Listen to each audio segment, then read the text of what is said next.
check one. Hold on, guys. Sorry. Just ran in here a little bit late. Appreciate you. Welcome into the Rant. I'm Pugs Moran. We do this every day, Monday through Friday, live from the Kelly Moore Memorial Studios in the beautiful E-Gallery. This is an attempt and an ongoing attempt, a pursuit of madness, if you will. 3 years now. 3 years every day, Monday through Friday. Been trying to get together here with y'all. Do a little talk radio, kind of talk radio you can't really find anywhere else. Talk radio that doesn't rely on, a predetermined notion that we all voted the same way or that we all think in lockstep or that if we don't, we're somehow the enemy. Talk radio the way it was my whole life growing up. The reason I wanted to go into talk radio 33 years ago this very week, that's right, 1992, the streets of Chicago. I made my talk radio debut on, I almost said Valentine's Day, Groundhog's Day. Used to be kind of a good neighbor kind of a thing, right? Like, yeah, sure, we disagreed on stuff, but we were all good friends. Talk radio was about a community experience. People who live on these same streets reacting to the same things that affect all of us equally. We don't do that anymore. There is no local talk radio. It's all national stuff. You listen to talk radio right now in Toledo, Ohio, and they're telling you about why it's going to be great for America to make Gaza our 51st state. You'll hear that. Toledo, they're telling you about Gaza. They ain't telling you about Toledo or whatever's going on there because it's, we don't want you actually involved in your local. We want you thinking about big picture stuff that you have absolutely no influence on other than at the voting booth. So that's what talk radio has become. It's ugly. It's just all about keeping voting blocks stirred up. I do it differently. We're doing a talk radio here. I like to say that this show is for the 70% of Americans who are normal people. 15% of you on the right are gone. You ain't ever coming back. You never understood America. I don't know who you are. You're gone. You're lost. 15% on the right. 15% on the left, just as bad. Don't even get me started with these people. These people are, what? So that leaves 70% of it. 70% of us somewhere in the middle. Many of us shade right, many of us shade left. But, for the most part, we can do business together. That's the America that I want to exist in every day round about noon. And that's what we do here on the RadioMisfits.com network. A daily rant, talk radio for the rest of us. Now, a couple of reasons for the late start today. Typically, this show every day runs around noon. Hell, it used to be called the High Noon Show. Today, it started a little late for a couple of reasons. Okay. One, you guys, I am sick as shit. I have the flu. Okay. The temperature hasn't gone past 101, and currently it's at about 100, maybe dancing 100.1, whatever. But I'm sick as shit. It explains the rogue-like attire, if you will. I usually try to wear a collared shirt and present myself in a professional manner to some degree, but today, no, not even trying that. So I'm here. I'm doing the show. I've got a full show. I am all hopped up on daytime cold medicine, which I don't even know. I haven't been to a doctor. I don't go to doctors. This is like the flu, right? You know what I've had to eat in the last 24 hours? A can of peaches. That's right. For some reason, it was the only thing that I could hold down. Peaches. Ugh. Was talking to our friend in the chat room, our boy Cece. Cece in the chat room is hanging out with us. Cece was sick last week, so we're kind of explaining notes. He got up, Cece, of course, of the Sports Bras, terrific local sports show. Cece had 103 temperature, so I didn't get there, but we were talking about that yesterday. So yeoman's duty, here we are. We're here doing the show. Hi, Peter. Peter's here. Nice to see you. Fluids, a lot of fluids, man. Want to see my fluid situation? I got water, plus I got a backup water. Just in case I need more Diet Coke, I got Diet Coke. Okay? Here's what I got here. I got this. I got a whole damn thing of water. I'm just ingesting copious amounts of water. But that's okay. That's okay. Guys, we got a lot of stuff to get into today. We're going to talk about everything that affects you because that's what this show is about. It's a lifestyle show that is framed in the world of current events. So I'm going to run through the hot topics and all of that stuff. If people are buzzing about it, we're going to get into it. I'm going to give you my hot takes. We're going to share hot takes with the chat room. Come one, come all. And then we're going to move on And it's just quick, right? Here's what I hope. I hope that when you get to dinner tonight with your family, you'll be able to sit around and you'll have something to talk about because you listen to this show every day at noon. Current events, just topics. Bring it up at the table. For instance, we're going to talk about, well, here's something that I really want to get to. We'll do this at the end of the show. Sometimes I like to do my long-form video breakdowns. This is not radio. It's not just audio. We actually have the luxury of being able to see these things. So I'm going to break down for you a story we covered yesterday. The video has been released. Marcus Jordan, the son of Michael Jordan, the ne'er-do-well son, if you ask me. He got himself a DUI and cocaine possession and all of that. He got busted in Florida on Monday night, having himself a Monday night, the Dauphin of the NBA. Oh, Jesus, TV just went out. Hold on. Let me get the TV back up and running. Got to make sure I'm on the 24-hour news channel, just in case, the world decides to blow up. Here we go. All right, we found it. So anyway, we got the full police video. There we go. We got the full police video, the body cam, raw body cam footage of Michael Jordan's son, Marcus, being arrested for cocaine possessions and DUI. And what I didn't understand was he was driving on train tracks.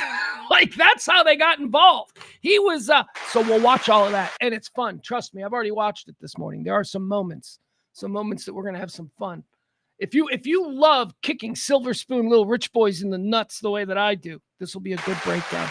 Also, we'll talk a little Super Bowl. That's it, Super Bowl week. I haven't been talking much about it because, honestly, there's nothing to talk about until now.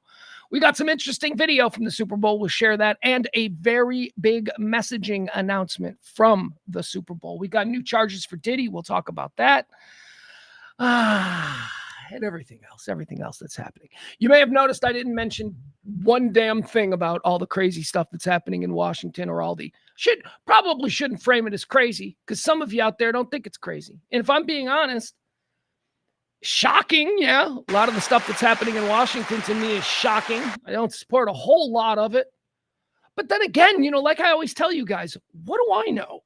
All I know is what I hear from the experts from the form of media that I choose to watch. It's all you know, too. None of you guys, Barney, Byron, Jeff, you all got big political opinions. Ain't one of you an expert. You're all just repeating what you're hearing from people who we trust as experts. And I'm no different. But I see a lot of this stuff, right? Non-expert. And I'm like, yeah, well, why don't we try that? So we're not going to get too deep in the weeds on all that, but I will give you the Cliff Notes version of all the crazy stuff that's happening in Washington and, whatever.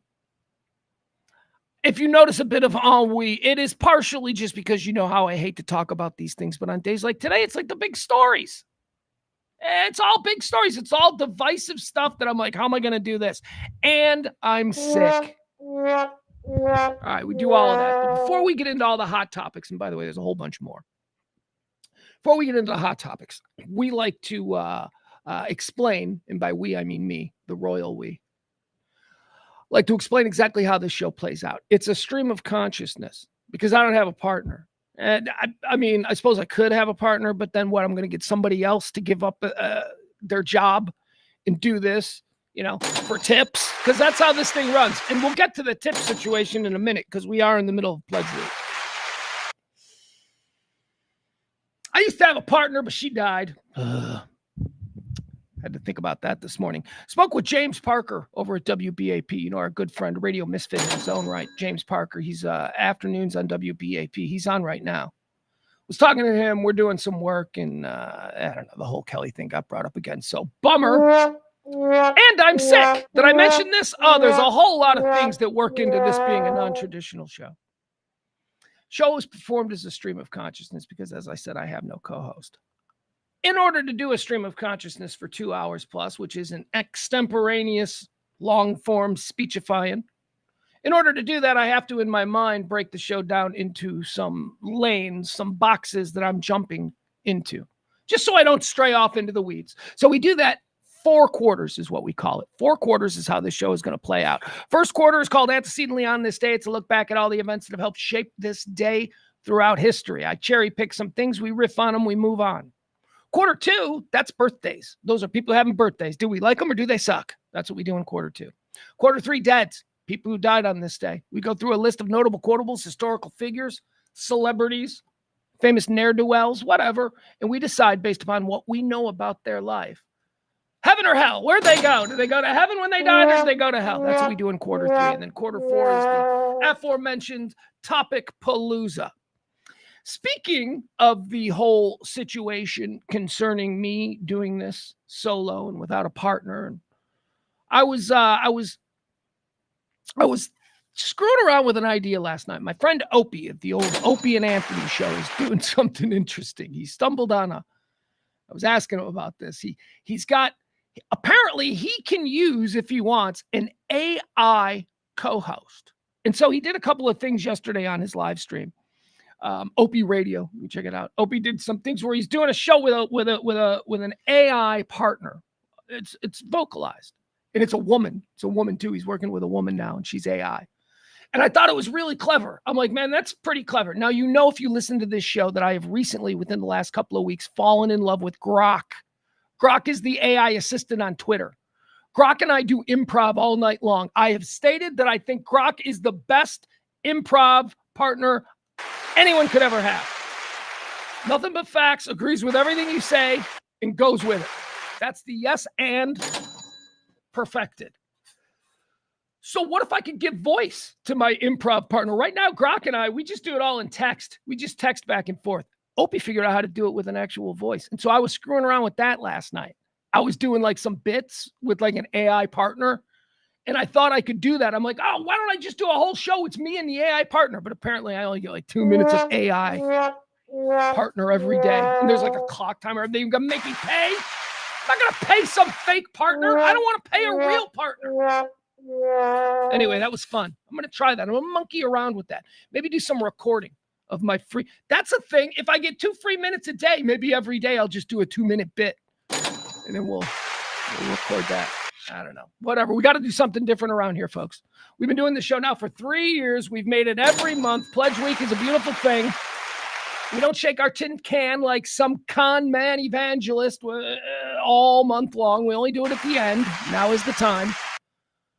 It's not even the end of the month. It's the beginning of the month. Why? Because that's how much faith I have in this show. Bills are late. We're not paying our bills yet. So it's Pledge Week. How does that work? Well, we ask you, more so than we normally do, to drop a little something, tip the show, help us go. Help us go. That's how we run. We don't have advertisers. We don't seek any kind of outside influence. It's just me and you for 3 years every day. Drop a little something like I'm your bartender. Drop a little something like I'm your pizza delivery guy. If you drop the biggest joint, that's what I'm calling it because that's what the kids call it. You drop the biggest joint of the day and you get to be the executive producer. Today we have an executive producer. Let me tell you something. It's Sally. Sally was the big tipper yesterday. Thank you so much for getting us a tip. That was great. But I want to talk again about Sally. Sally, I'm calling her Sally because we don't usually call her Sally. She is known around these parts as Mama B. Okay? But I'm going to start calling her Sally. You know why? Because I realized something. I refer to her as Mama B here on the chat show, and that's a designation so that maybe the people who don't know my relationship with her will understand that she is the mother of one of my oldest and most favored friends. She's been in my life since I'm 10, 12, 11, 13, whatever. Okay. She was never Mama B. She was always Sally. We kids all called her Sally. Hell, her kids called her Sally. And not in the weird way. You know, that's kind of weird sometimes when you see like kids call their mom by their first name or their dad by their first name. It's usually shunned. Not in that family. That family, the parents had names. We called them by it. Anyway, thank you so much, Mama B. Thank you. Also, I want to thank somebody else who didn't win the title for best tipper of the day. That's okay, but he's new. David. We got a tip from a guy named David yesterday. David. It's the first time ever. Never saw a tip from David before. So thank you, David. I appreciate it. Now, for the rest of you, we're in trouble. We're taking on water. We needed to make $50 every show this week just to hit our goal. We haven't made $50 a show all week. As a matter of fact, we were down 15. We made 35 on Monday, down 15. So we're 15 in the hole. And then we made, I think, 20. No, we were 10 down yesterday. So 10 down yesterday. 25 down. I don't know, man. Let's just do a show. I don't care. I'll go deliver. I can deliver food during lunch. Make more than this. All right, what do you say we get started? Let's get started here with the Rant, live from the Kelly Moore Memorial Studios in the beautiful E-Gallery in Dallas's Design District. Thank you to Sally. And by the way, if you want to help out the show, I'll leave this up. Because we're in dire straits this pledge month. We are in dire straits. I thought last month was going to be bad because I'm like, well, it's the Christmas month and all that. No. It's this month. It's the February where nobody has extra money to support non-traditional talk radio. But that's okay. We're going to keep going. Peter's here. Peter says, David rocks. Let's do this, gang. Yeah, David. David does rock. Adam says, man, we never called my friends' parents by their names. We said Mr. or Mrs. I love that Maddie's friends seem to all call me Maddie's dad.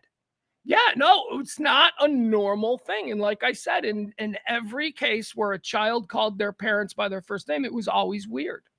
But it wasn't in this case. This was like this is a different, it wasn't weird. It's kind of nice, actually. It was a parents, I also don't want to give the wrong impression. It's not like they were the cool mom who was doing whatever to, try and impress. No, that's not it at all. She was the mom. She was the mom like my mom. My mom on the other side of town was the same kind of mom. I'll put it to you this way. She's not the mom. She's not the mom that went out and bought beer for you so you could have a kegger in your eye.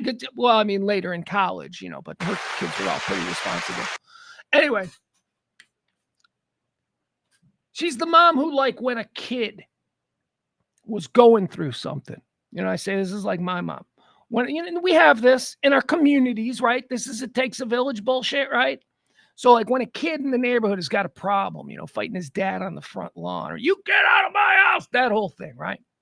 What those other parents, when a parent says, you get the hell out of my house and don't come back, what that parent is counting on are parents like Mama B, parents like my mom. They're counting on it. They don't really expect their kid to sleep in the gutter. They expect one of their friends' parents to be like, sleep on our couch for a week while you work this out with your parents. We need those kinds of parents. I don't know that we have enough of them, but I certainly had two in my life. One of them was my mom. Jesus, I had people. I was an only child. I always had like another dude sleeping in my room. Hey, Mom, can Tony live here for the next 6 months? Mom's like, yeah, that's fine.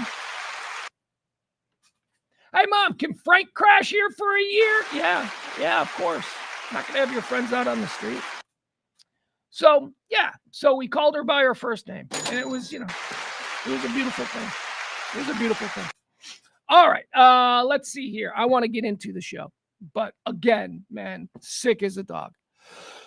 So bear with me if everything seems a little bit wild. We're going to muscle through because you can't take a day off during Pledge Week. You just can't.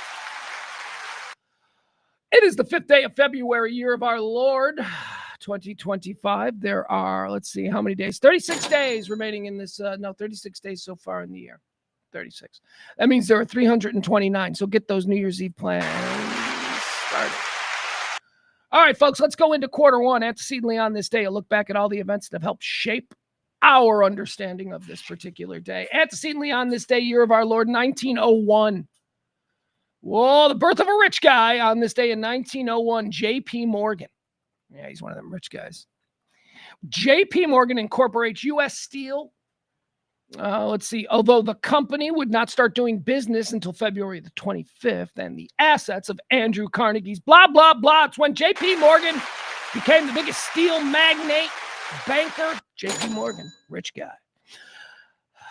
Antecedently on this day in 1901. Antecedently on this day in 1907, Belgian chemist Leo Baekeland announces the creation of Bakelite. Hey, Bakelite. You know what Bakelite is? Plastic. That's right, plastic. For all intents and purposes. Invented on this day in 1907. Now, I have these two things together. Steel and plastic. 1901, steel. 1907, plastic. Here's my question. Yesterday, we talked about my question about why can't we have airplanes fly across the ocean at like 100, 150 feet?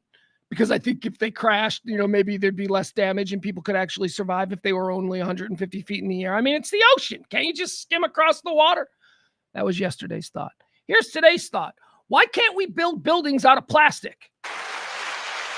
We got glass buildings. We got steel buildings. How come we don't have plastic buildings? Plastic skyscrapers. We got plastic cars. Moving on. Antecedently on this day in the year 1981, Operation Soap occurs in Toronto. You know what Operation Soap was? In one night, they closed down or raided all the gay bars. All right, whatever. Applause. Some people applaud for that. One night, all the gay bars in Toronto raided. They called it Soap Night. Why were they being raided? I don't know. It was 1981. Maybe if Liberace and Rock Hudson and all these people had come out, we'd have a more normalized view of homosexuality in 1981. But we didn't. We still had Charles Nelson Riley and Paul Lynn on TV pretending like they were just swinging singles. Operation Soap. The Metropolitan Toronto Police Force raids gay bathhouses in Toronto, Ontario, arresting 300 people and triggering mass protests. Ooh, that's something. Bathhouses. I thought they were gay bars. Turns out they're bathhouses. That would make sense. Operation Soap. Hey, straight guys, do you know what a bathhouse is? Oh, I do. I know what a bathhouse is. I did a live remote from a bathhouse once. Damn it, I used to do all kinds of stupid shit in the 90s. My morning show host made me do the show live from a really famous gay bathhouse. So I was in a bath. Wasn't naked. Everybody else was naked. I would not get naked. I was working. Wasn't homophobia. It was professionalism. So I'm in the bathhouse and I'm in the bathtub and I'm talking with some people who are in a bathhouse at 9:00 on a Wednesday. It was 9:00 a.m. It's a scene. I mean, do straight normies know what happens in a bathhouse? Even at 9 a.m. on a Wednesday? I mean, I saw some things, people. So a bathhouse is it's like just a place. It's got like a bunch of hot tubs. Or in the case of this joint, a spectacular indoor pool with a bunch of dudes. And here's the thing. It wasn't like all like muscle dudes. It wasn't all like, no. It was like a lot of dudes. Like I was a fat kid. It was like a lot of people like fat gay dudes in a pool. There were a couple like muscular guys and, and it's not like I was like, okay, which one will I do if I have to? It wasn't that. It was just, it's like if you'd ever get a chance to go to an orgy. Not that I've ever been to an orgy, but I imagine I would be very disappointed in how attracted I was to the people participating. Anyway, bathhouses, they're a thing. Dudes go there, they get in a pool. Oh, and then there's rooms. Like there's private rooms. In case you meet a friend in the pool, you can go to a private room. Whatever. All right. All of the bathhouse protocols and all that were explained to me, and I don't remember them other than I remember there was a room if you need. I'm like, that's convenient. Like if you just need a place to lay down after a day in the sauna. And they're like, yeah, sure. That's what it's for. I'm like, yeah. Okay. I was like 23. I didn't know. All right. 1981, Operation Soap. Closed all the gay bars and bathhouses in Toronto. Antecedently on this day in the year 2017, the greatest comeback in Super Bowl history happened where the New England Patriots defeated the Atlanta Falcons 34-28 in overtime. An incident that would have such a weird effect on Dan Quinn's career that we all decided that after he took the Atlanta Falcons to the Super Bowl and dominated the Patriots for 3.5 quarters, we all decided he couldn't coach anymore. And, well, apparently we were wrong. Apparently they maybe shouldn't have fired Dan Quinn after that. Maybe he'd have won a couple of Super Bowls with Atlanta had he been allowed to stay the course. But no, people panic in football, and biggest upset or biggest comeback in Super Bowl history. And, it, I just hate that it has to have the Patriots attached to it. Really? Ugh, yuck.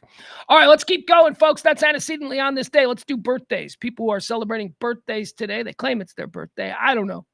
I haven't talked to their moms. I haven't gone to their county clerks and verified the date of birth. Born on this day in 1934, one of the greats. Take your hat off and honor the great Hank Aaron. Hank Aaron. Born on this day in 1934, died in 2021. Hank Aaron. He can hit a ball a long way. Hank Aaron. I don't have much else to say about him other than he's cool. Born on this day in 1941, Stephen J. Cannell, ladies and gentlemen. You know my obsession with TV creators and showrunners and producers. Well, Stephen Cannell is one of the most successful in the history. Well, certainly in my Gen X days growing up. Let's see. I was thinking I should do a Stephen Cannell draft. But then I realized, wait, I don't think I really like Stephen Cannell's stuff.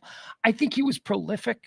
I think he put a lot of shit out there. All right, let's see what he was getting into. Let's see what he was. All right, so he wrote Ironside. That was back in the 70s. Adam 12. He was a writer on that. Columbo, he was a writer.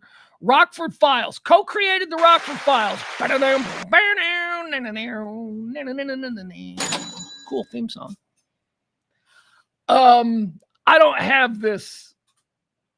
Like, you know how like if you're like a gay 35-year-old millennial male, you have this weird obsession with Golden Girls. You do. You love it. If you are like a 35-year-old homosexual male, millennial, or mid-millennial, whatever, you love the Golden Girls, right? That is the exact same. If you're a MAGA voter over the age of 55, you love the Rockford Files. That's like dude porn. That's like, red hat MAGA dude porn. Everybody in that class loves Rockford Files. Not me though. I don't think I like the theme song, right? When he was cool because he had an answering machine and that was like super high tech. Remember that at the beginning of the Rockford Files? But I never really, I think I'm just a little too old, like maybe or too young. Like maybe if I was 1 or 2 or 3 years older, I might have more of an appreciation for Jim Rockford, but as it stands, I really don't. He then did Beretta. Now, Beretta I liked. Another cool. We're going through the filmography, the contribution to the American television landscape made by our birthday boy, Stephen J. Cannell. Let's see. Baba Black Sheep. I like that. That was the Pappy Boyington show starring Robert Conrad. I like that. Let's see what else. Greatest American Hero. Believe it or not, I'm walking on air. William Catt, Greatest American Hero. Love that show. Stephen J. Cannell. All right, now we're getting into where A-Team. Hold on. He did Greatest American Hero and A-Team, and I'm over here throwing shade at him? Okay, guess I didn't realize that. Hunter, that was stupid. Hardcastle and McCormick? Yes, please. Never understood the premise of that. So the race car driver, McCormick, was a habitual lawbreaker, speeder, like one of the worst people we got on the roads.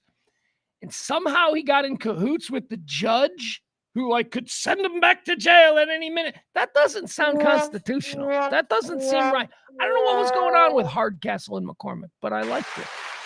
It was a judge who used a guy with a fast car to solve crimes. It was the 70s. Disco and cocaine played a huge influence on a lot of the decisions that were made. Wise Guy. Wise Guy's a great show. 21 Jump Street's a great show.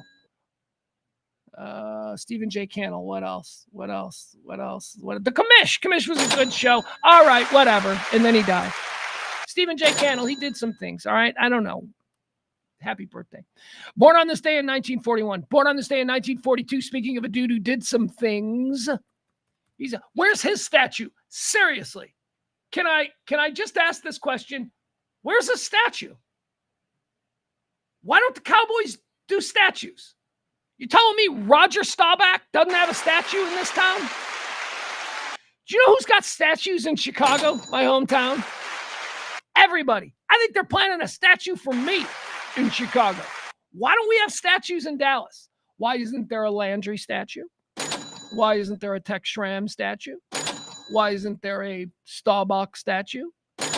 Why isn't there a... All right, we can stop that. Those are like the 3 guys from that original team we'll give statues to.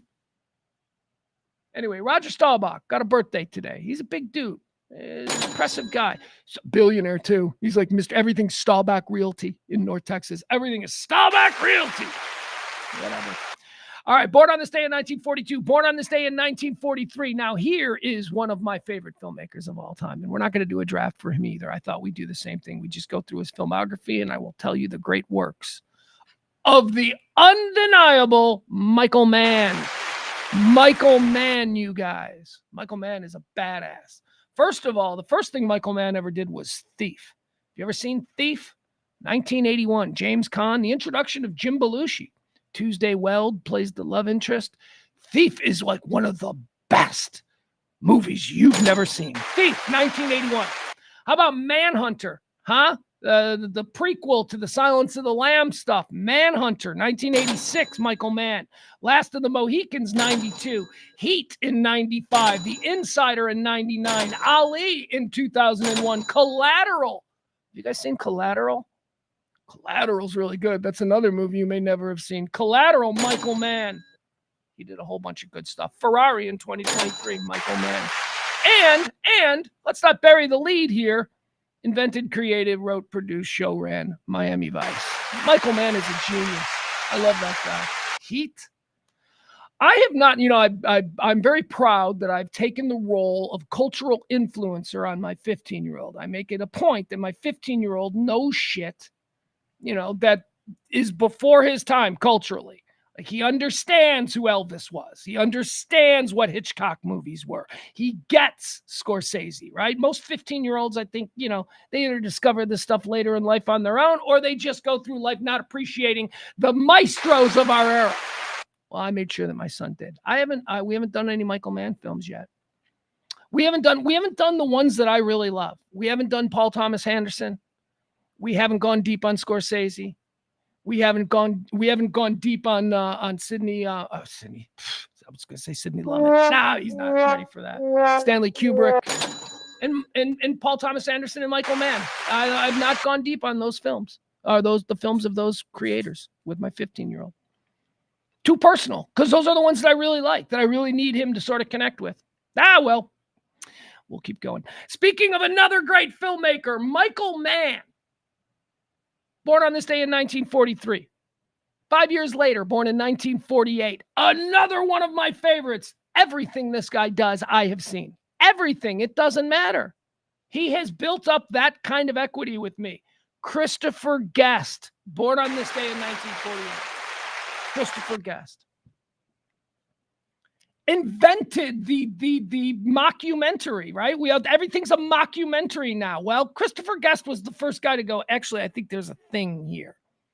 Some people might go all the way back to Albert Brooks and his real life documentary from the early 1970s.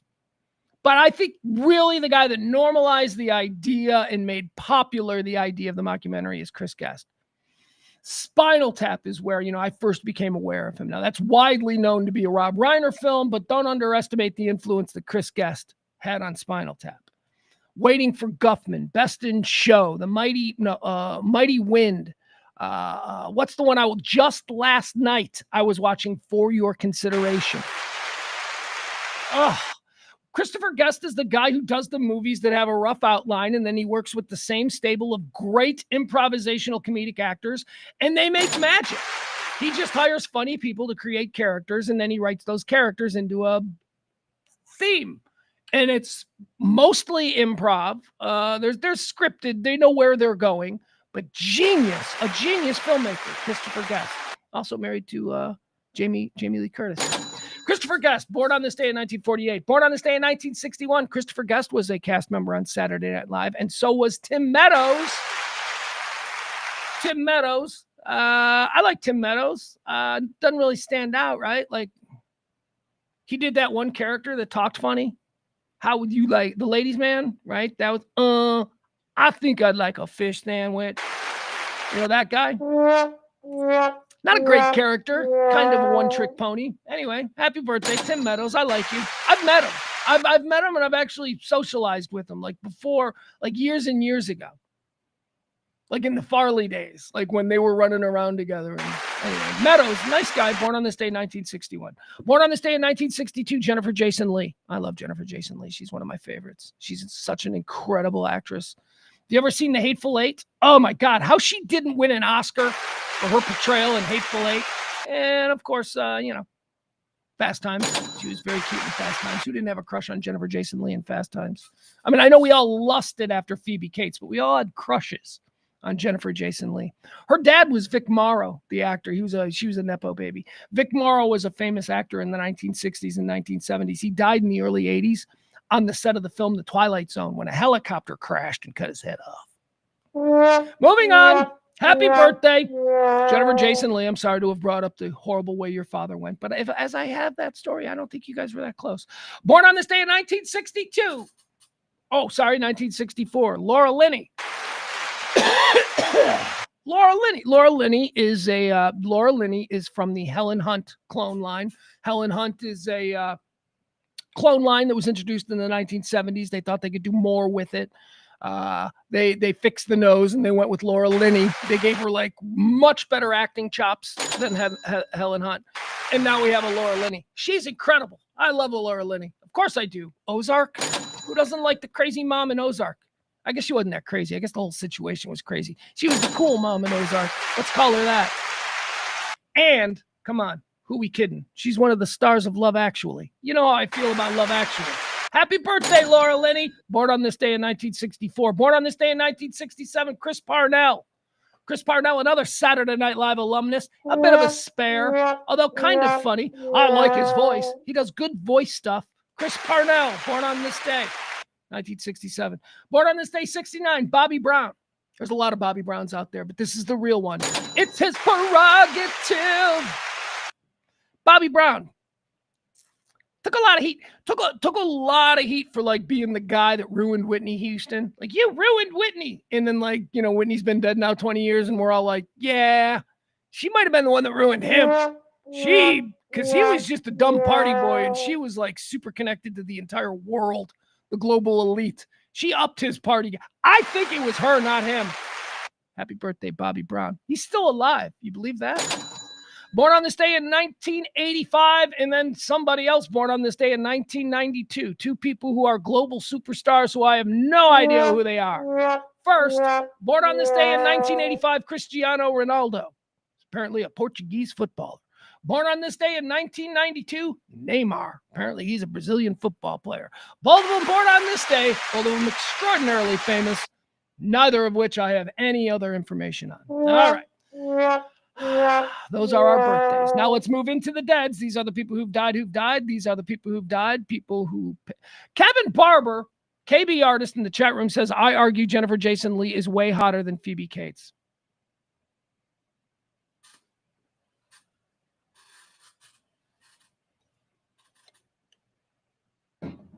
Understanding that this kind of a debate would be, you know, there's no way, there are no absolutes here because it's all about, you know, personal choices and personal.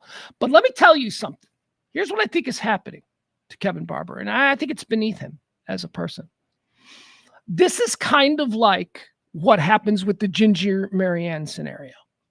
When people are presented, when an average guy is presented with the Ginger Marianne scenario, they seem to find some valor or glory in saying, I prefer Marianne. Now, I don't know if this is fear of the Hollywood sex bomb or the ultimate fantasy woman. I don't know. But the whole proposition is a fantasy. So I've always wondered, why are you going with Marianne? Because you want to, hold hands and kiss and get married? You've got a chance to bang Marilyn Monroe, because that's basically who Ginger Grant was supposed to be. You got a chance. What? This is all a fit. So I never understood that. But I think we're seeing a version of that with Kevin here, where it comes to him saying that Jennifer Jason Leigh from Fast Times at Ridgemont High was far more attractive than Phoebe Cates. I think he knows. I think he knows that Phoebe Cates is undeniably hotter than Jennifer Jason Leigh. Both are very attractive, and any man would be lucky to squire around either. But they'll be stupid. Phoebe Cates is way hotter than Jennifer Jason Leigh. You know what's happening here? Jennifer Jason Leigh's probably gettable to a guy like Kevin. Like if Kevin was back in his prime, I don't know what he's doing now. He might be rolling around in one of those Walmart scooters, but he was a good-looking guy who had some game. But I think he's intimidated at the prospect of trying to hook up with Phoebe Cates. And I think what's happening here is that he's finding Jennifer Jason Leigh to be more gettable. Thus, he's saying that he would prefer her. And this is where I get into the whole thing. It's a fantasy, man. They're both going to say yes. And you're seriously going to go with Jennifer Jason Leigh over Phoebe Cates. Respect. Respect. I don't know what to tell you on that. All right, let's go. Deaths, people who died. These are people who've died. We decide whether or not did they go to heaven or hell. Dead on this day in 2020, Kirk Douglas. Well, here's the thing. Okay, so I'm looking at the rest of the people who died here today, and I'm like, oh, they're all going to hell. They're all going to. And normally I would be like, fuck Kirk Douglas. Let's put him in hell. But I'm going to put him in heaven. I like Michael Douglas. I like Michael Douglas a lot. I like Michael Douglas and everything that he does. I think he's a great actor. I think he's a charming son of a bitch. I like Michael Douglas. So for that, Kurt's going in. Kurt's going to heaven. Dead on this day in 2023, Pervez Musharraf, Pakistani military officer. He's a Pakistani general. He's a Pakistani general. Of course he's in hell. You know the people he's tortured to death? Pervez Musharraf. Without question, you're going to hell. Dead on this day in 2024. I didn't even know this was a thing. Didn't even know this guy was dead. How did this guy die? Toby Keith, dead on this day in 2024. Toby Keith, the country singer. Isn't he we'll put a boot up your ass? Isn't he that guy? Isn't he like the rabble-rousing, troublemaking country singer who, was like, I'm going to sell some records by saying some of the most offensive shit radio will play. And then people be like, should radio be playing that? And then they'll talk about that, and then I'll sell more records. Isn't that him? Isn't that Toby Keith? Is it troublemaker? Loudmouth troublemaker? I don't know. How'd he die? I got to figure out how Toby Keith died. Is he one of these? Is one of these just going to drop dead because the heart decided that today was the last day? I'll tell you, man, we all live in that world. You fought with the Dixie Chicks? Hey, I drank with Natalie Maines at the Lakewood. I'm on team Natalie Maines. I'm on team Dixie Chick over this guy. Hold on, let me see. He's a Trump guy. All right. Well, that doesn't have anything to do with cancer diagnosis and death. All right, let's see here. In June of 2022, Keith announced that he'd been diagnosed with stomach cancer. That's the worst. All right, we're done. All right, whatever. Toby Keith had stomach cancer. It's going to heaven. Shut up. I don't care about his stupid music. People like his music. So what? He had differing public opinion. He's not a bad guy. He's just someone you disagree with, and he got stomach cancer. Dude, I can't put somebody who lived through stomach cancer in hell, okay? I just so deal with it. There you go. Toby Keith goes to heaven. But Pervez Musharraf, a Pakistani general? Come on. He's going to hell.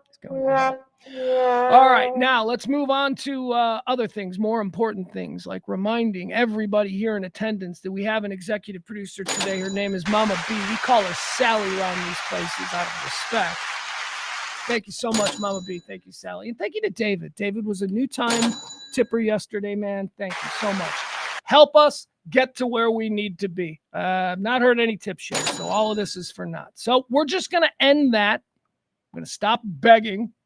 So unappealing. And we're going to get into what we do here. Talk radio for normal folk. All right. Oh, God, I'm so sick. All right, let's keep going. I haven't coughed, though, or anything, which is really good. I was worried about the congestion thing, but I seem to have it under control. All right, folks, let's get started here. The big news today, we woke up, or at least, some of us, I heard this last night. Apparently, Trump has plans for Gaza. He's got a Gaza plan, right? I guess all people on one side are freaking out going, you can't do that. And a whole bunch of people on the other side are like, he can do whatever he wants because he's King Trump. And then, me, here's where I am. So Trump has proposed basically just like his answer to everything. Greenland, buy it. Canada, buy it. Whatever. So his answer to Gaza is, we're just going to take it over. And he's licking his chops because Gaza is like some amazing real estate. I have for a long time wondered why. I mean, it's Israel. Israel, you would think Israel would know something about property values, and yet they gave the most luxurious property in the region, that beachfront Mediterranean. You know how many hotels? It's Florida, basically. They gave the Florida of the Middle East. And now it's just a rat hole. It's all dumped over and blown up, and they got to rebuild. And, the idea before the November elections, the idea would have been that a number of nations would come together and we'd rebuild the Palestinian home and whatever. They'd owe everybody money and everybody'd live happily ever after. Right? Okay. So that would have been the plan. But that doesn't work. We know that doesn't work. You can't root out Hamas doing it that way. The people you're doing business with, they turn around and they elect Hamas terrorists to positions of authority. You can't. So that's me, a guy in the middle. I'm like, I don't know. But again, I also admit I don't know shit about the Middle East. So my opinion on whether or not this idea of Trump's is good or bad should hold no weight, because I don't know. I'm not a Middle Eastern spouse. All I'm doing is watching what other people are saying and trying to read between the lines, because that's the great trick in deciphering modern media. You have to be able to read between the lines. And what a lot of that means is, what is this guy trying not to say? Like, what is this guy saying? What does he obviously want? And what is he dancing around? And I'm seeing a lot of people who seem to be on principle, like left-leaning people, your Bakari Sellers types. Like, I'm seeing these people who, although initially saying, well, this is madness and this could never happen. I saw Breonna Keeler, a news person, go, this could never happen. And I'm like, you're just a news anchor, Breonna. What do you mean this could never happen? Based on what? Your understanding on the status quo? Because apparently the status quo is gone.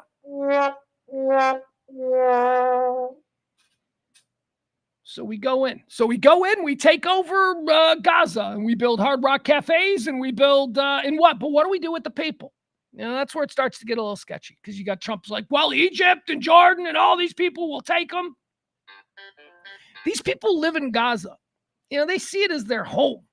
And when it's not on fire, it's actually a pretty cool home. What with the aforementioned beachfront property from coast to coast. Or they even call it that, from tip to toe, I guess. They don't want to leave. They certainly don't want to be given desert land by Jordan and Egypt. Oh, we need a place for like 100,000 or 1 million people. Here we go. Here's this desert land that we're never going to use because nothing grows. They don't want that. So the idea that we can just move them and then America moves in and takes it over or whatever. I don't know. Again, everything has changed since November. Everything has changed. All this crazy stuff that I'm like, he can't just get rid of the Department of Education. Well, apparently he can't. This is what we voted for, and here we are.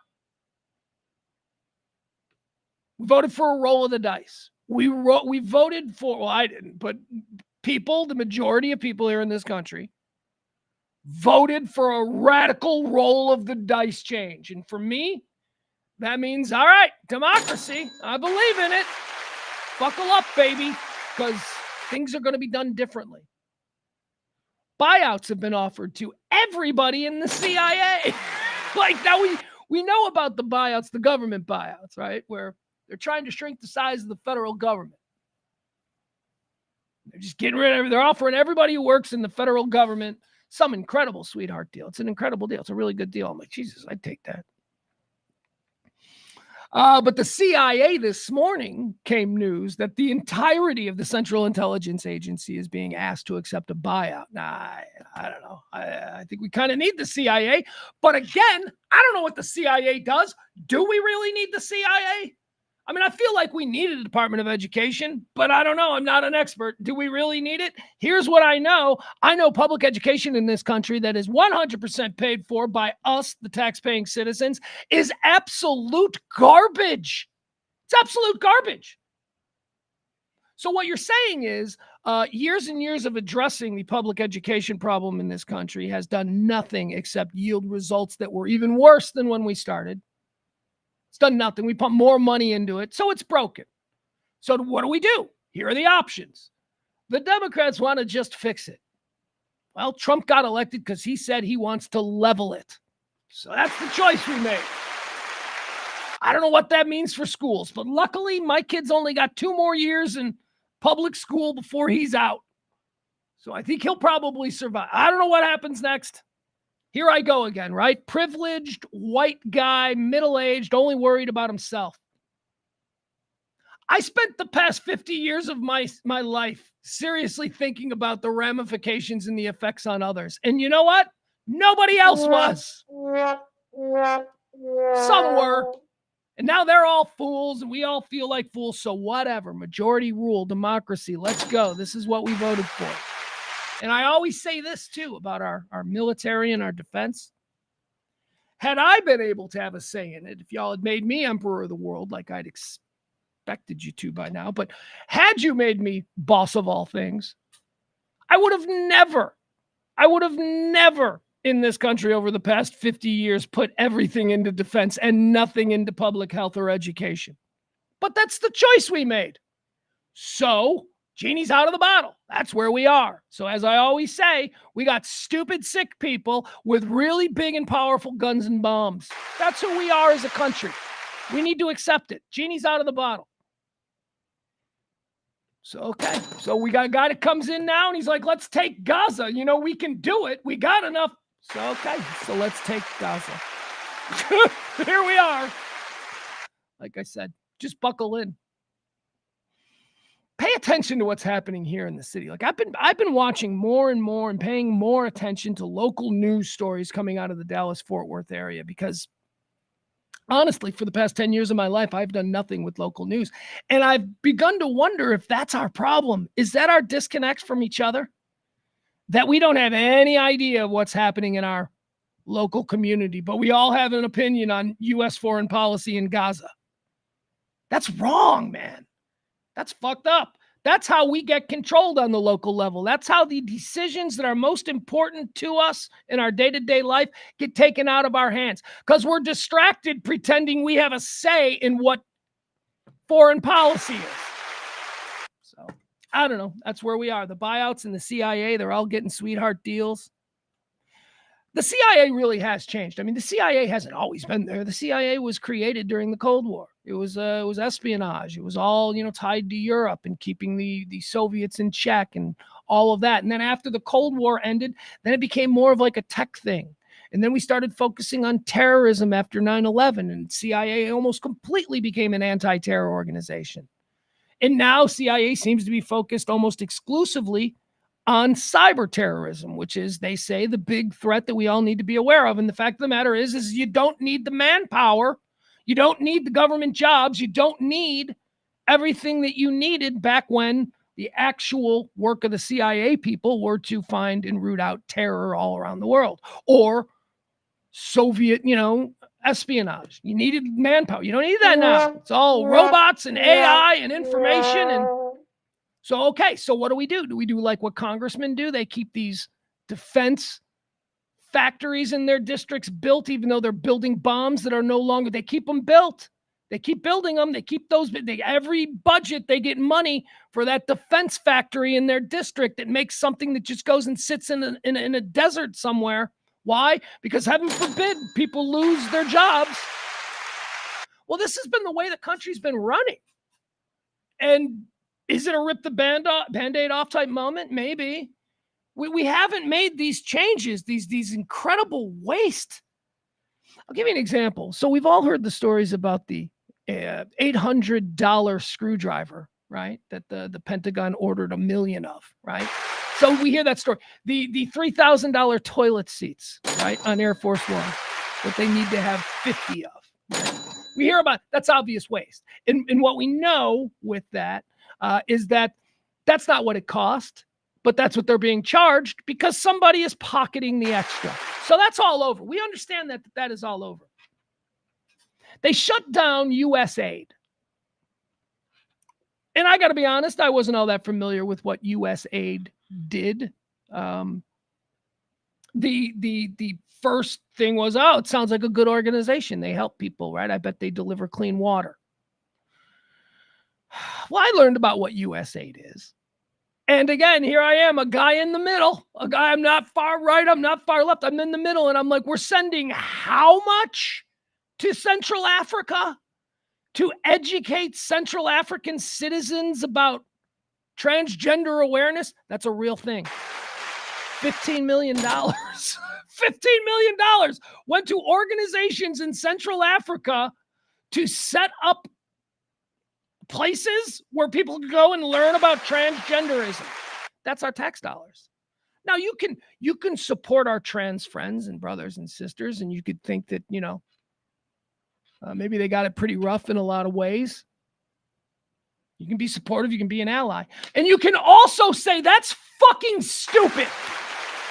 $15 million that could be going to feeding kids in inner city schools who don't have hot lunch programs or whatever. Come on. So that's the kind of stuff that's going on.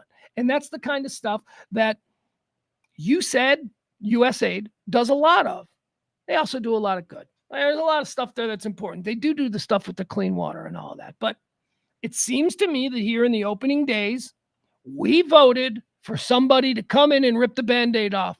We all on some level understand the waste and how inefficient all of these bureaucracies that we've built and added on to over the years are. We understand that it's strangling our government. We should be a lean, mean fighting machine. We should be the wealthiest, most educated, and healthiest nation on earth. But we're not, because we never have any money for anything good because of all the incredible waste. So let me be a bit optimistic here about all the things that we're seeing weird Elon do and all the horrible things that we hear that Trump is doing. Bit of an optimist. What if at the end of all this, you build back better? Oh my God, look at me using... It's not to say that there is never going to be any kind of social safety net in this country. I think that people, reasonable people and decent people of this country understand that when you have a wealth surplus, you can then at that point begin to help people. But we got to get rid of all of this waste. We got to get rid of all of this sort of baked in red tape that kicks back this amount of pork to this district for this completely unusable product that they're building. We have a lot of that. So the optimist in me says or believes or hopes that at the end of this tearing off of the Band-Aid that we're seeing with Elon Musk, at the end of all of this, we'll get to a point where we're like, okay, so now look at all this money that we have. So what is important? And at that point, I think we can have reasonable people and reasonable conversations with them about what do we need. Should we be helping our least privileged? Yes, we should. But let's get all the other nonsense out of there. I'm an optimist. And I haven't seen anything that truly scares me yet. So let's all just stay. It's ripping of the Band-Aid off. Again, I say this. We all know. We all agree. I mean, I don't even know that there's anybody in this country who thinks that our government runs efficiently. We all know that it's insanely patched together with special interests and pork. And how much money can we actually save if we get rid of some of that stuff? And I'm sorry. I am sorry. Sending $15 million to Central African nations so that they can educate their population on transgender awareness is absurd when we have kids in this country who we're now saying can't get a hot lunch. What's the point? What's the point of being America? Adam, I figured Adam might have some takes here. Adam says, what you are describing is oversight, protocols, and gasp regulation that should have been. You can say this could have and should have been prevented decades ago. Yeah, I am saying it. It should have and could have been prevented decades ago, and we didn't do it. So we're doing it now, and it fucking hurts. It's the ripping of the Band-Aid off. Again, I'm not saying that this would have been the path that I would have chosen, but here we are. He didn't lie. This guy did not lie, okay? This president did not lie about any of this. He told everybody exactly what he was going to do. And he's doing it. It's what we voted for. Here we are. I did appreciate during the press conference yesterday when the president of the United States got up and seemingly dropped the whole Gaza bomb right in front of Netanyahu, who was standing there. He's like, what? We doing this? We're making this public? I thought there was going to be some diplomatic back channels before we made this public. Pretty good. Adam says, let's see, you can say this could have been, he says, I say this as a tax and spend liberal. That's what Adam is. Adam says, I say that as a tax and spend liberal, but I am also an accountant who understands controls and regulations. Adam goes on to say, it would be great if they wanted the kids to have a hot lunch, but they don't want that either. Well, I don't know that to be true. All I know is that they don't want this incredible waste, and we're finding a whole lot of it, finding a whole lot of waste. That is a you choice. We do not know the future, and you do not know what they want. You are choosing to believe the absolute worst, and maybe I'm the fool, or maybe you're just a pessimist who, chooses to follow whatever it is you believe.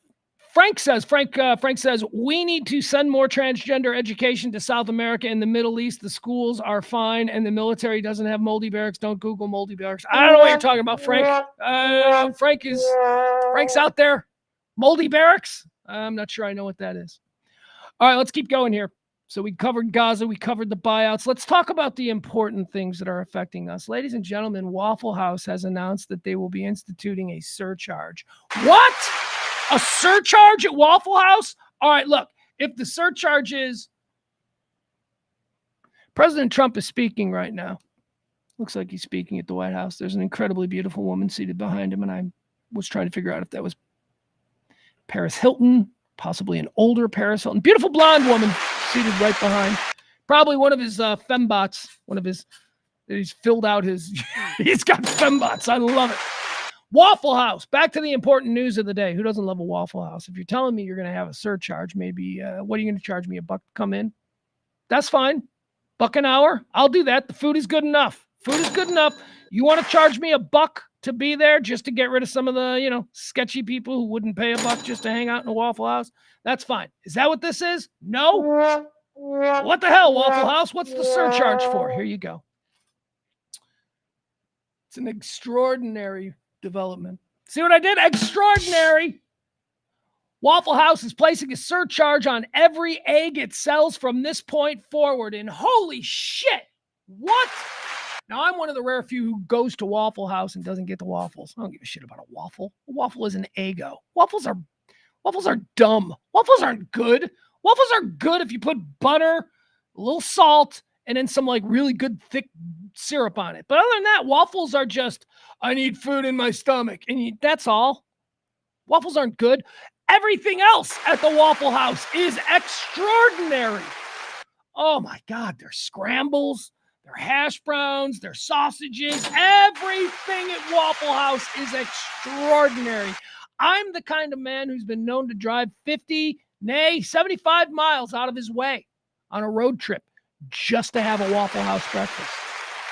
I love me the Waffle House. So now because of this egg situation, this is crazy. I don't think the egg situation is as bad as it is. I just think that we're all talking about the egg situation. So now anybody that's in the egg game has been emboldened to raise their price because their customer base expects it.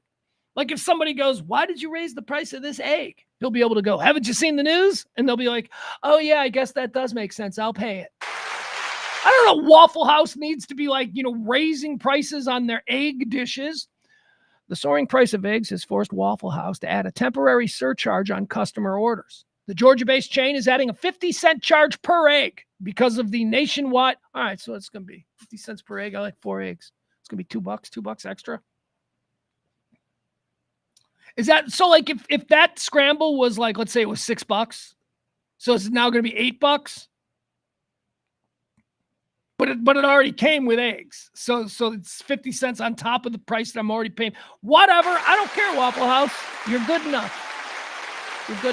The continuing egg shortage caused by HPAI, the bird flu, has caused a dramatic increase in egg prices, Waffle House said in a statement to CNN. Customers and restaurants are being forced to make difficult decisions.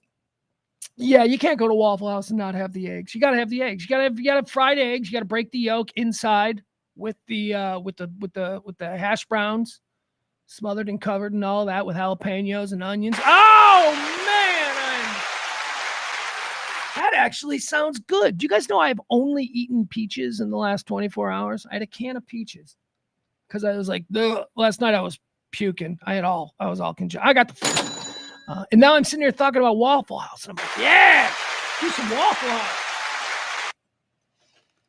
That's a good sign. All right, let's keep going. Waffle House egg prices 50 cents per egg going up. How about this story? More in the world of egg.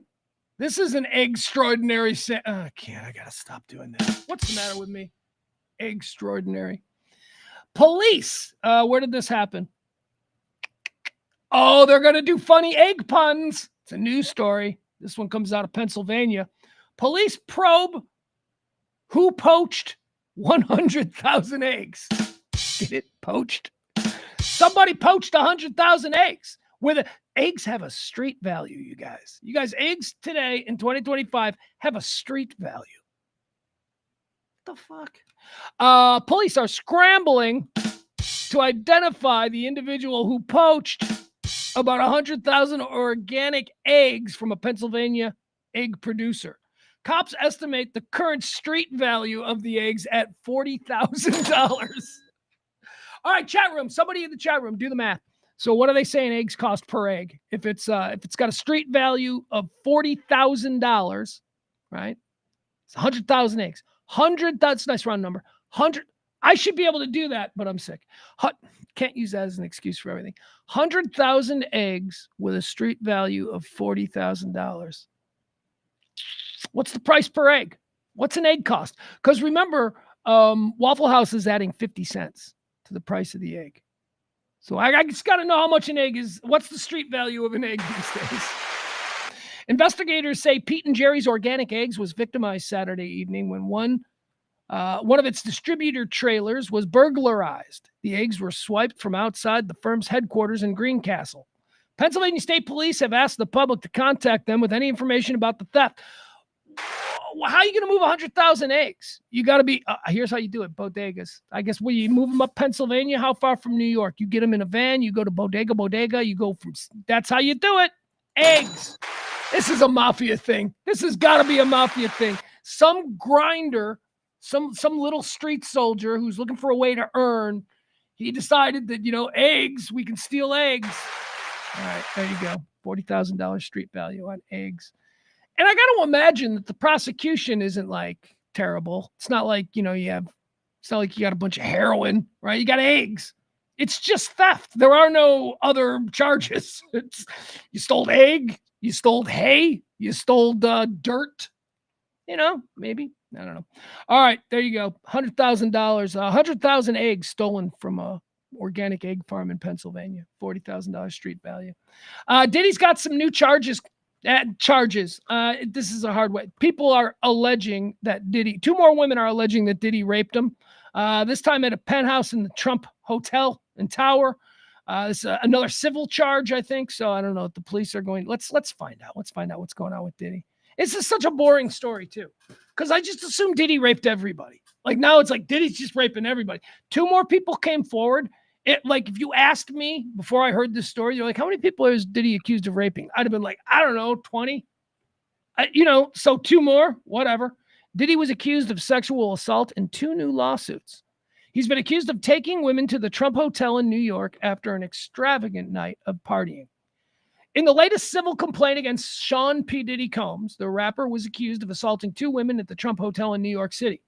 2 separate complaints by Jane Does were filed against the music mogul on February 4th in the New York Supreme Court. Both stories share similarities, including a setting at a nightclub called Limelight before moving to the Trump Hotel. Okay, so I don't give a shit that both these stories have similarities. You telling me both 2 new women, theoretically, to you, they don't know each other. 2 new women come forward on the 4th, independent of one another, and they tell similar stories. I think maybe they talked the night before. I think maybe this was... We don't think that 2 separate complaints by Jane Does were filed against him on February 4th. 2 of them. They don't know each other. Both stories share similarities. Yeah, they might have cooked it up. I'm sorry. As I said, I believe Diddy raped everybody, okay? But I've believed that for months. And now we're at February 4th, and these people are just coming together now. What did you just hear? So, this seems like probably a less than legitimate one, but here we are. In the first lawsuit, according to documents obtained by the Mirror, no lesser a source than the Daily Mirror, one of London's finest tabloids, 2 separate complaints by Jane Doe's were filed against the music mogul. In the first lawsuit, the plaintiff alleged that she was assaulted multiple times by Diddy, including a night where she attended an event at Limelight in Manhattan in the 90s.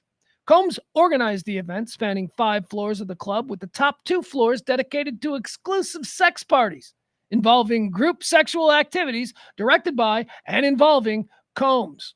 All right, so this woman has us believe that his parties, when he would rent out these clubs, he would have rooms where people were just having sex, like in a public club. Like, I always thought that there was a little bit more discretion with these crazy Diddy fuck parties. Like, I thought they were like, on a yacht somewhere or at his house. I didn't know he was like doing this in like, the upstairs VIP room at the Limelight. That seems a little bit risky.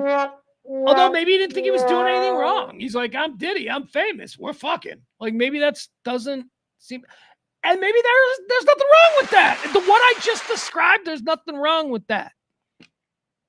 Except public indecency. I mean, I don't think he'd be in a club. I don't know, man. Let's keep going.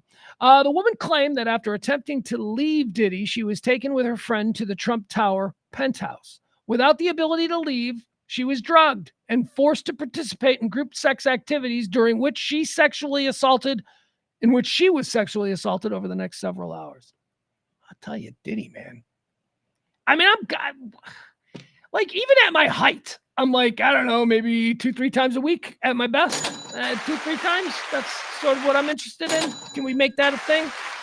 Diddy's like doing 2-3 times an hour. This guy's doing a lot of sex. The documents added that at the penthouse, the plaintiff was put in a room with the security guards who assaulted her physically and sexually while Combs watched.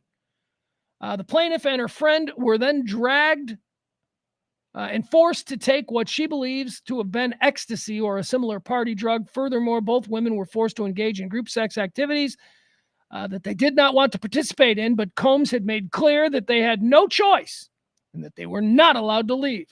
After several more hours in the penthouse, Combs finally allowed plaintiff and her friends to leave. Seems like this is pretty serious charges, and I wonder why she hasn't taken these to the police. Instead, this is a civil court. She's just looking for a quick check. Okay. And again, could Diddy have done this? Yeah. Is it unfortunate that this woman has waited, these 2 women have waited until February 4th to file these charges after months and after a year? I mean, this has been a long time. Are you participating in the police investigation? Maybe. It didn't say anything about that in the story. If you're participating in the police investigation, that's different. That just means that they haven't filed charges. I don't know. Just seems like we live in an era now, man, where you just got to be that people will use whatever they can to get out of trouble or to make a quick buck. It's terrible that we have to look at things like that, but anyway, let's keep going here. Here's a funny story concerning the Proud Boys. The Proud Boys apparently got their name taken away from them. Some black church now owns the Proud Boys, and anytime the Proud Boys want to sell T-shirts or anything, they got to get permission from this black church. That's funny. Historic DC black church now owns the Proud Boys name. Metropolitan African Methodist can seize any money the far-right group makes from selling merchandise. A judge in D.C. awarded the Proud Boys trademarks to downtown's Metropolitan African Methodist Church Monday. The ruling means that the far-right group, the Proud Boys, can no longer use its name and clears the way for the church to try to seize any money that the Proud Boys might make by selling merchandise like hats and T-shirts. Okay, so they're going to change their name, so they'll go away. It's a stupid name. It's a really femmy name. I never really understood. Are you a Proud Boy? Look at you, Proud Boys. It's just very not cool. But whatever. Hey, irony being irony. I guess they think it's funny because the last thing, they're all closeted gay dudes, man. I'm sorry. I'm just going to go ahead and say it. All of these dudes who are super macho, they're trying too hard. They're trying to make sure that you don't think they're gay at all. And how are they doing this? By being super macho. being super badass. I like guns. I like fucking people up. I'm a proud boy. I'm not gay at all. So whatever. Change your name to the Bathhouse Boys. There you go. Bathhouse Boys. No black church in Washington owns the rights to that name, gentlemen. Who cares about the Proud Boys? These fucking men groups. Fucking what? You don't bowl anymore? Dudes can't bowl? Get together and bowl. Instead, you're getting together deciding, Hitler wasn't all that wrong. The fuck happened to people? You people suck. These are all people 10 years younger than me. These are all the dudes that are 10 years younger than me. You people suck. Your generation of dudes sucks. 45 to 30 sucks right now. If you're a dude between 30 and 45, you're fucking broken. And I think it's because you didn't really experience the Cold War. You don't really understand what's at stake here. You bunch of pussies. That's not going to be good for my demographics. That's not going to be good at all, since that's the prime demo I'm trying to reach. Proud Boys lost their name. Don't be a proud boy. There's nothing to be proud of, you weirdos. Hey, also, here's what I don't get. Maybe I don't know enough about the Proud Boys. They're that group that is supposed to be a white supremacist group, but their leader's a Mexican. All right, enough said. Enough said. I don't want to do this story. This story is ugly. This story is gross. This is such a difficult story. I'll tell you the long and the short of it. So a dad asked his son, his dad's got a 31-year-old son. Dad asked his son to help him get into his email because he was locked out. He's like, hey, son, you know more about this stuff than I do. Can you help me get into my email? So the son got into his email, found out the dad had shit tons of child porn, reported him. Dad's now in jail. Oh, so many moving parts with this story. So many moving parts with this story. Oh, I mean, just that child porn. Oh. Son turned him in. Oh, your dad. You don't try and work this out. You don't try. Oh, my God. It's an ugly story. I don't have any way to react to it other than how horrible for that kid. Imagine that kid. Poor kid. The kid learned that his dad is like a child porn enthusiast and then was like, I'm turning him in. Oh, my God. It's awful. What a terrible story. Don't even want to go into it any more than that. Apparently, they're down there in Florida, though. That's the kind of thing that happens down there. A new study on human interaction, human discourse, if you will. And guess what this study has found? That since the year 2005, the average human being speaks 3,000 words less to another human being. We are not interacting. We are not sharing words. 3,000 words less every single day since 2005. You know why? Because we're all a bunch of idiots on social media. We're not talking to people anymore. We're spending time in our phones going bing, bing, bing, but we're talking that way. I don't know what, we probably increased the words typed by 1,000,000-fold, but we're speaking less. 3,000 words less per day since 2005. Where does that end? At what point do we just stop engaging and speaking like human?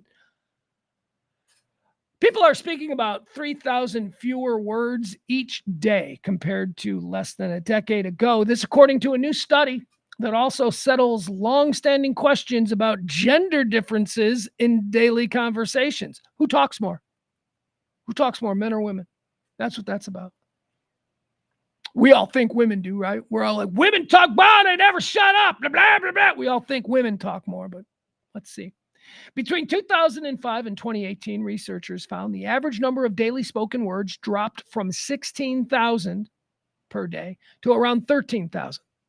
Now, I imagine that I do this rant for 2 hours and I say a lot of words really quickly. I wonder, where am I at word count daily? Am I at like 100,000 words? Jeez. More? I don't know. I have no idea. I wish there was a way to count the words. There's got to be an app for that, right? There's got to be an app that I can start at the beginning of the show and it will count every word I say. If there's not, there should be. Or maybe there shouldn't be because maybe I'm the only person that's ever thought that I could use that and there is no market for it. Either way, somebody get on it. Between 2005 and 2008, we found that our words had dropped from 16,000 a day to about 13,000. The decline appears linked to our increasing reliance on social media, of course. Let's see. This was done at the University of Arizona.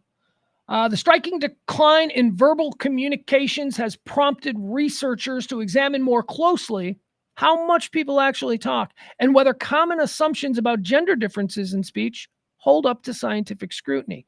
In other words, do women really flap their gums way more than men?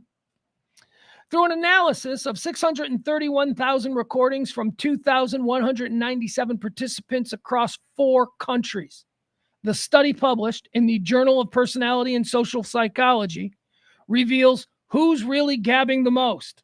All right, here we go. Quoting now from the study, there is a strong cross-cultural assumption that women talk a lot more than men, notes Colin Tidwell, the study's co-lead author and clinical psychology doctoral candidate.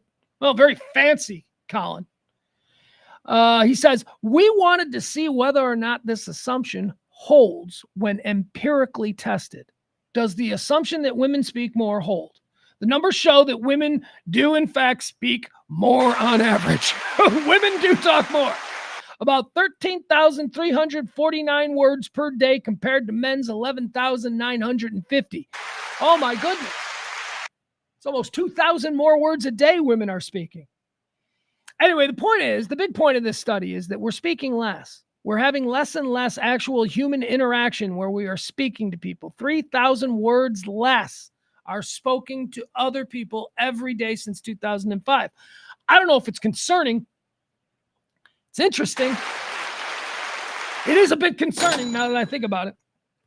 All right, let's keep going. Let's see here. All right. Hey guys, I need to take a break. I need to take a break for a minute. I'm sorry. I need to refill my water and I need to go to the bathroom. Okay. So I know we got a little bit of a late start today and I normally don't take breaks like this. I just need to take a break. I'm not feeling really great in the last couple of seconds. I'm battling something. So give me a second here. Let me just go run to the bathroom and I'll be right back. We will do more. And once again, tip the show if you can. Help keep this kind of talk radio going. It is that time of the month, Pledge Week. I've only received 4 tips this month or this week for Pledge Week, and we need more. Give me a second here. I need to be right back. I'll be right back.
All right. Thank you for that. Appreciate it. One minute I was thinking about Waffle House, and the next minute I was vomiting. So I don't know what that was about.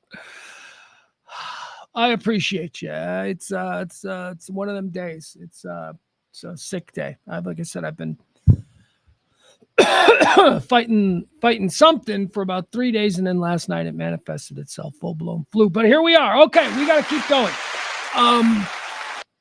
Sorry, where's my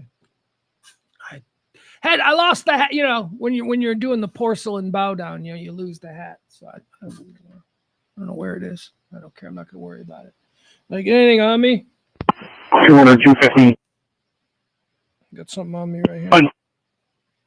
I was just advised that the general manager of the mall is in the office. It's going to be ahead of you guys to the left down that hallway. I believe 201 should be familiar with it, but just keep that in mind. There is an employee in there. Okay, so while I was vomiting, we've got a bit of a breaking news situation, and we do that from time to time here on the show. If it happens during, our regularly scheduled stream, we'll certainly stop and cover it. Used to do it. I don't do the show from my house anymore. So now when like breaking news happens, I can't just like jump on and cover it. So here's the situation. This is in, Portland. Round 1 is secure. 200 copies. Jordan secure. Correction is locked. No entry. 200 copies. Here's what we're listening to. Portland, Maine. There is a situation occurring at the Maine Mall. Thanks, Kelly. There's Kelly. That's my partner, Kelly. She's a poltergeist. She ruins everything. 200, 250. All right, let me get this. Apparently there's employees at Team Spirit that are refusing to evacuate, waiting for you guys to arrive. They're locked in a back room. Just heads up. Team Spirit. All right, so what we're listening to here is police radio traffic. This is the South Portland Police and Fire EMS dispatch. Again, there is a situation. I normally don't, just stop for all of these situations, but this popped up on a number of different alerts.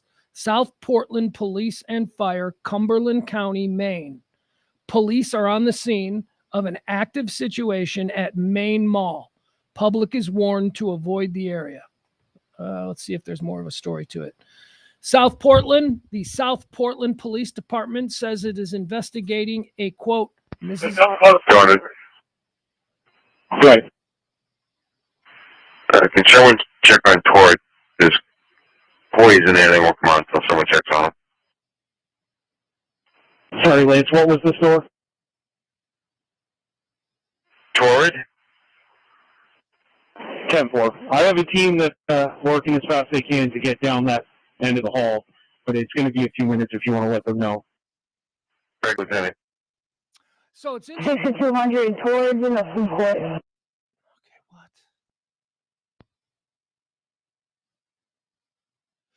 200 copies.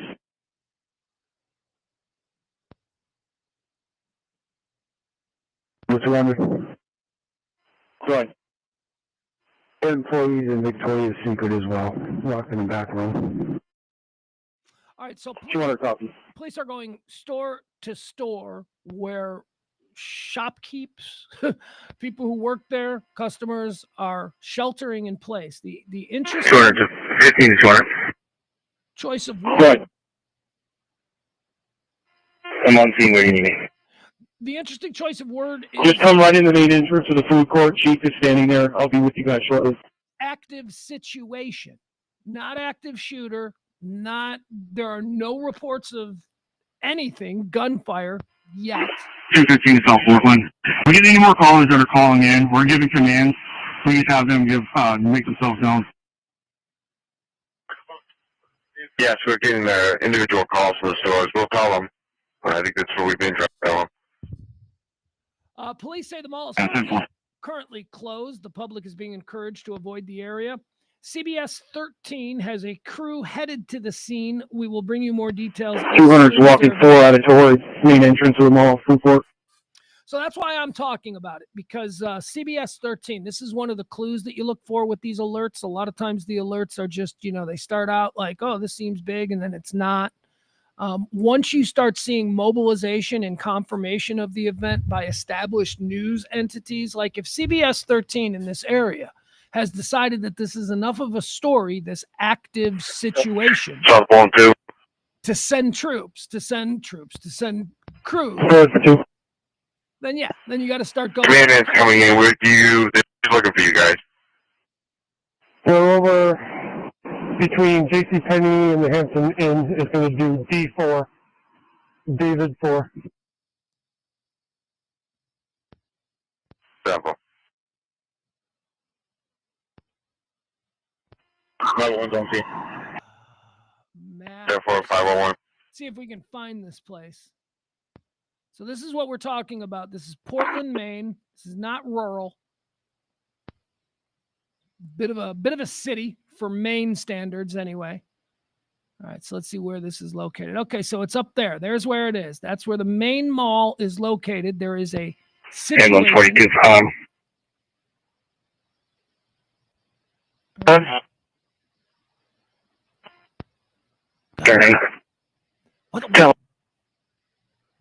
What is a mall in Maine like on a Wednesday afternoon in 2025? Like, is there anybody there? Report of witness saw that suspect. The employee at JCPenney may have some information reference that. Are they on site now, or are they just on the phone? No, they're on site.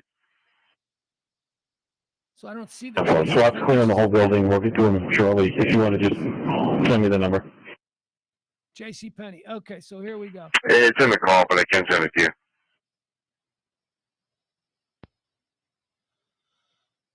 Yes, please.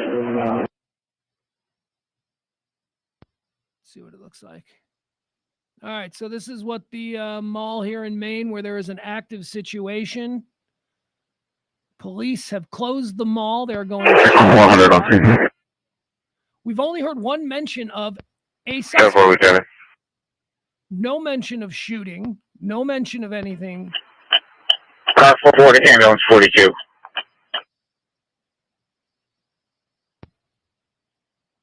You're on cell phone, PD. We're gonna give this a little bit of time. We're gonna see where this goes over the next couple of minutes. I'll try and find other things online being reported about it before we, decide whether or not we need to move on. But as of right now, a situation in Maine, Portland, Maine, the Maine Mall. There is an active situation with massive police response. Mall has been closed. Car 44, ambulance 42. All right, let's see. Okay, so we got a little something here. We got a thread.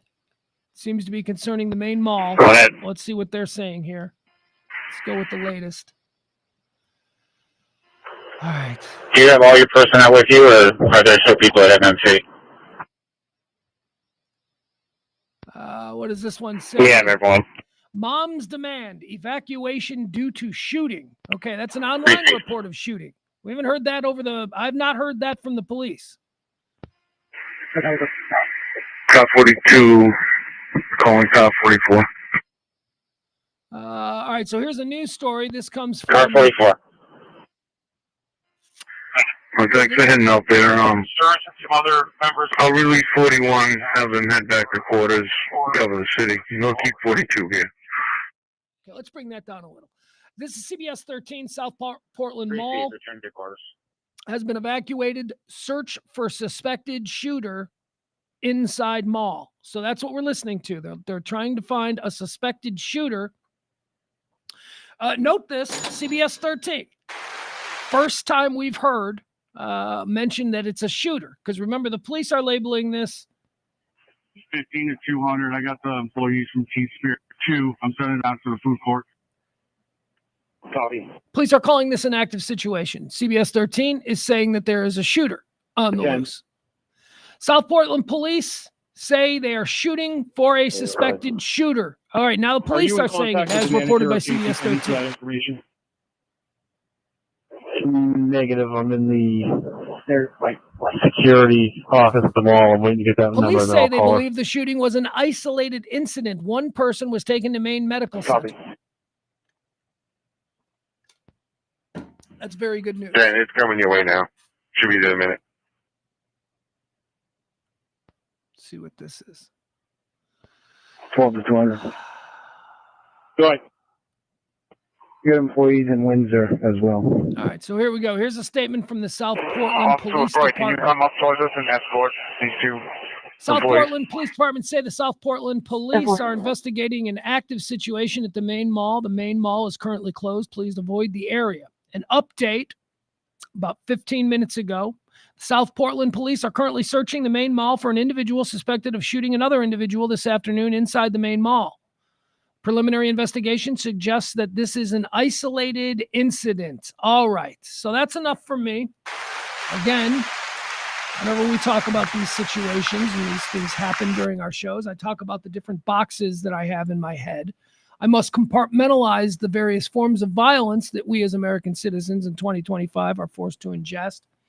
This category, this boxing that I like to do, when I hear about a shooting at a public place like a mall, I have the one box. That's the big fear box. The big fear box is this was a guy who walked into the mall with his God-given Second Amendment rights and decided to just start firing indiscriminately at everybody. That scares the shit out of me because that's something that I could probably fall victim to. I might go to a mall one day and have, this guy decide he's going to go to the mall too. That's scary. That's what's going to take your wife. That's what's going to take your sister, your kids. That's the kind of just indiscriminate, I just want to kill for the sake of killing that we've seen in this country. Okay? That's the Vegas shooting. That's just about any other mall shooter, really. So there's that box. Then there's the mass shooting that occurs, at the high school graduation on the south side of Chicago. Where like 10 people are shot by stray bullets from a car. That's another box. Don't worry about that box because I ain't going to that birthday party. I'm pretty sure that I'm not going to be at the backyard. I'm not going to be at the backyard birthday party of somebody who just happens to be dating somebody who's in a different gang than the gang that runs the street. You know what I mean? I ain't going to be in that situation. So that one ain't as scary to me as the first box. Then there's the third box. Then there's the everyday violence that, we live in a violent world and people got beef with other people. And sometimes people decide to use a gun to settle that beef. That's what this seems like. I don't know why I'm applauding. But I have less interest in covering wire to wire a situation that boils down to nothing more than beef between two idiots. In quite the same way that I want to cover, the really scary ones that we all struggle to understand. So we're going to move on from the situation in Maine. Breaking news out of Portland, Maine. The Maine Mall has been closed and evacuated as police search for a suspected shooter. Again, police at this time believe that the shooting is targeted and it's just between two individuals. One person has been taken to a hospital. So there we are. Okay, that's that story. Thank you for the break. You allowed me to take a break. I was sick as dog. What's that? Was that another? Yeah. Okay. So now apparently this. So that alert that we just heard 215. What's your current location in the mall? is the mall thing. It's In front of blowing up. Bath and Body Works. A lot of people are now listening. 10-4. Sir Holler headed your way. So maybe there's been a development.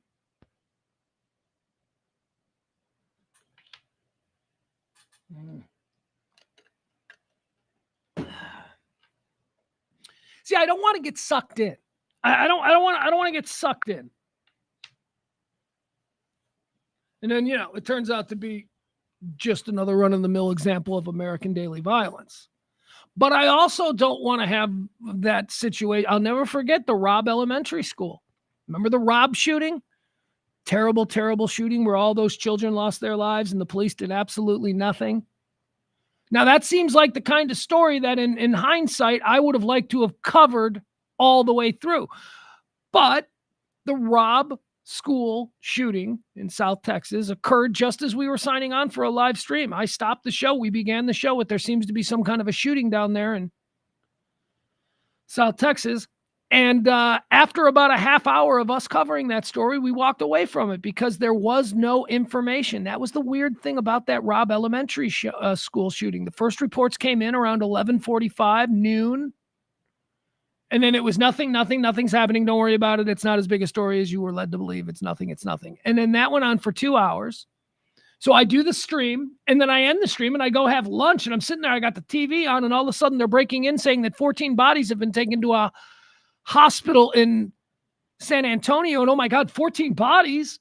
And, of course, the Robb Elementary School shooting turned out to be one of the most horrifying live events that we've all lived through in the last couple of years. And we've lived through a lot of them. And I bailed on that story. And I've always been like, man. So that's what we got here. We got a situation in Maine that right now seems like, according to early police reports, is street beef between two people. Turns into something else. Well, guess you can fool me twice. All right, so let's get back into what we're doing here. Again, I'd like to thank our executive producer. We'll call this part 2 of today's show. It's going to be a marathon show. I'm sick, but it doesn't matter. It's Pledge Week. Thank you to our executive producer, Mama B. We still got to break down the Marcus Jordan body cam tape. Oh, my God. We also got to do, what else do we got to do? Hold on. A couple other things we can get to. Oh, okay. So should we talk about this lady? This is a crazy story. So there's this lady who hoodwinked some teenage boy in like Pakistan. She hoodwinked him into an online romance. And I guess it got to the point where this stupid Pakistani boy sent her money to fly her over. She's like a 31-year-old crazy black lady from the Bronx. He's a 19-year-old devoutly Muslim Pakistani kid. Oh, these two... Yeah, they said it'd never work. Well, it didn't, because the woman gets to Pakistan. She's crazy, too, by the way. She's nuts. She gets to Pakistan, shows up at the kid's house, and the kid's parents, because he's a child. Well, actually, I think he's 19. But his parents are like, yeah, no, get out of here, crazy black lady from the Bronx. You're a lunatic. And she is. She suffers from severe bipolar and schizophrenia and all these things. So she's nutty as a squirrel's backpack. I don't know. Anyone ever say that before? I just made that up. Nutty as a squirrel's backpack. That would seem like where they would keep the nuts that they gather. Moving on. She's nuts. So she shows up in Pakistan and she's like, I'm here for my husband, my boy toy husband. And he's there. He's probably looking at her. He's 19. He's Pakistani. He's never seen a crazy black lady before. I imagine he's turned on. It's new. Parents are like, no, fam, sorry. Tell your story walking. So they kick her out and they're like, get out of here. And she ends up like camping out in front of their house. She starts to become a big distraction. I don't know if you know how things are in Pakistan. I surely don't. But I assume that, you know, a crazy black lady from the Bronx suddenly living in the middle of a street in front of a devoutly Muslim family is probably not, you know, going to go over well. And it didn't. But the family, here's what the family did that was so weird. The family moved. Kind of life you live in where you can just move because your son's crazy girlfriend shows up and won't leave. You can just move. Anyway, they moved. But she stayed. Somehow, she started doing press conferences. You want to see some of her press conferences? They started to take her seriously in Pakistan. Like, local authorities are like, you know, talking to her about, you know, her demands. She's got demands. Remember, crazy schizophrenic bipolar lady hooks up online with some 19-year-old devoutly Muslim Pakistani kid, flies to Karachi, Pakistan, shows up, let's get married, move to Dubai. She's got big plans. Parents are like, what? She doesn't have any money to get back. She's now stuck in Pakistan. She's doing street performances, apparently. She's making speeches. The media is showing up, and now she's a thing. There is a wind up to this story, or an end to this story. I suppose this would be the wind up. But let's get a look at her. Let's look at some of her press conferences now that I've told you the story. Okay, it's a crazy lady. All right. I don't know if they're just like, she's a curiosity, and they're like, let's put that crazy lady on TV again. Listen, he told. All right. Again, I don't know what the hell's going on here. I don't know who the guy dressed in the green is. He's probably some local leader of some amount of respect because he seems to be allowing her. He's like, calm down, everybody. Crazy black lady from the Bronx. She's got something she wants to say. So let's listen to her. Talk too much. That's it. Yes, that's it. Yes, I'm saying. ये भी देखें यही मेरी बात की तारीफ कर रही है. Listen. You talk too much. It's not. Come here, good. please come here. Listen. Come. Please. Be quiet. I'm not sitting down. My plan is to reconstruct this whole country, okay? I'm asking for 100K or more. Or more. I need 20K by this week. Okay. All right. So I don't pretend to know much about the Muslim culture or how women are expected to behave publicly, especially when in the presence of someone who looks to be someone of some import. But this ain't it, okay? This has got to be a curiosity to them. They're like, does she know we can slit her throat at any minute? No. Just let her. She's kind of funny. Just let her she's telling this guy to shut up. I don't know what's going on with this militia group behind her. I don't know if that's like the Karachi version of the Proud Boys or what, but she seems to have some sort of people standing behind her. All right, she's going to tell her demands. She's got demands. Remember, hooked up with a dude online, 19-year-old, devoutly Muslim kid. Hooks up with him. She's 31 years old. She's crazy. She's from New York. She flies there on his dime, shows up. Parents say, nope, not having it. She's got no way back home. So now she's making demands of the Pakistani people. She feels hoodwinked. My plan is to reconstruct this whole country, okay? I'm asking for 100K or more. I need 20K by this week, okay? In my pockets, in cash, okay? That's a demand. Hey, you and me both, sister. I could use 20. You know what I could do with 20K? I could do a lot more than fly your crazy ass back from Karachi, Pakistan. That's for sure. 20K? 20K funds this show for like the next year. And I'm not even kidding. And to the government. The government is going to fix up these buildings, fix up the streets, and clean up these streets. It's ridiculous out here. I do not like it. Okay? I would love for you guys to please understand. By her New York modern Western woman standards, she doesn't like what y'all got going on in Pakistan. So before she goes back, she's gonna make some demands. She's gonna clean house. You people are doing it wrong, is what she's telling the people of Pakistan. Now, I don't disagree with her, but this is some balls. I'm asking for 100K or more. I need 20K by this week, okay? In my pockets, in cash, okay? That's a demand to the government. The government is gonna fix up these buildings, fix up the streets, and clean up these streets. It's ridiculous out here. I do not like it. It's ridiculous out here. Put that on a t-shirt, baby. Let's go. Okay? I would love for you guys to please understand that Pakistan is in need of new buses, new cabs, new cars. Please, listen to what I'm saying. My name is Onaija Ahmed. Please understand. Thank you very much. Have a nice day. अच्छा बस आप मैं इस मौके पर ये कहना चाहूँगा फैसल पे जो है वो okay. और फिर उसके बाद जो है वो Listen, I hope he's saying the right things, okay? Like I said. She has no idea. He's probably up there going, are you enjoying the crazy lady? Are you enjoying the nutty things she's saying? She has no idea what he's saying. She's also claiming to be married to the 19-year-old. She says they got married, although the family's like, they didn't get married. We didn't even let her see him. Okay. और फिर उसके बाद जो है वो Listen, I hope he's saying the right things, okay? That is a drop. If I was still doing radio, I could use that drop everywhere. Okay. I hope he's saying the right things. Like I said, Pakistan needs to be reconstructed the right way. Do you hear me, guys? Make sure y'all get this on your camera. I'm married to Nidel Hamid. I'm Onaija Hamid. We are moving to Dubai very soon. We're going to have our baby in Dubai. This is what manic insanity looks like. You see how she's all over the road?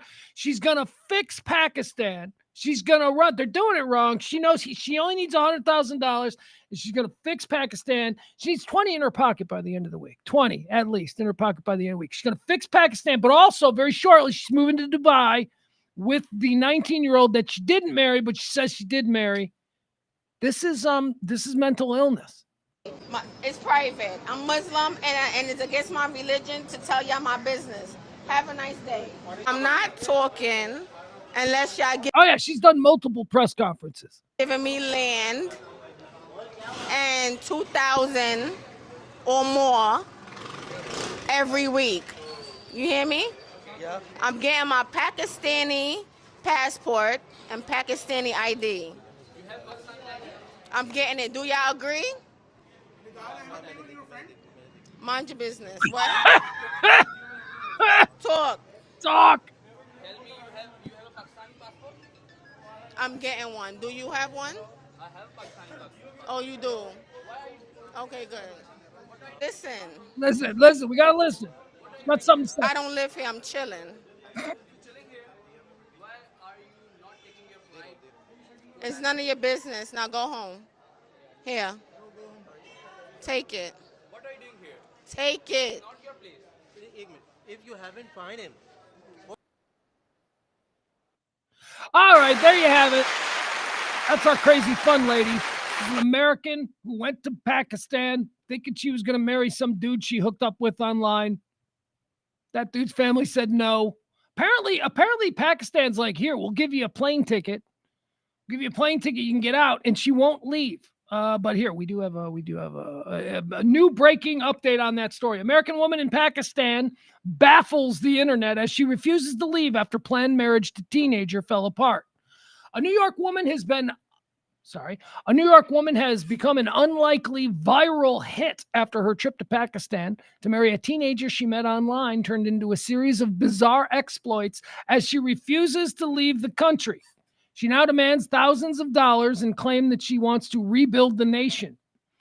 Onijah Andrew Robinson, 32 years old, traveled to Karachi in October to meet. Oh, this has been going on for months. To meet and marry a 19-year-old Pakistani man, but upon arrival, she was rejected by the man's family, who opposed the marriage, leaving her stranded. Her tourist visa. All right, that's a crazy story. Anyway, there you have it. She's still there. Well, I thought the breaking news was that she was back. They fly her back. She's become a TikTok sensation. Oh yeah, that's where I first saw her. Let's see what she says. Robinson spoke at a press conference where she said she's asking for $100,000 or more. Just, if you guys want to give me more, that's fine, but $100,000. And she needs $20K by the end of the week. She also wants land and $2,000 a week after that. I don't know if that's in addition to the $100,000. All right. Anyway, there you go. That's all we need to know about her. That's she's a crazy lady over there. We got a whole bunch of crazy people in this country. Let's see here. What else do we have? Oh, okay. How about some Super Bowl stuff? Here's some interesting Super Bowl news. Jesus, guys, I am crashing.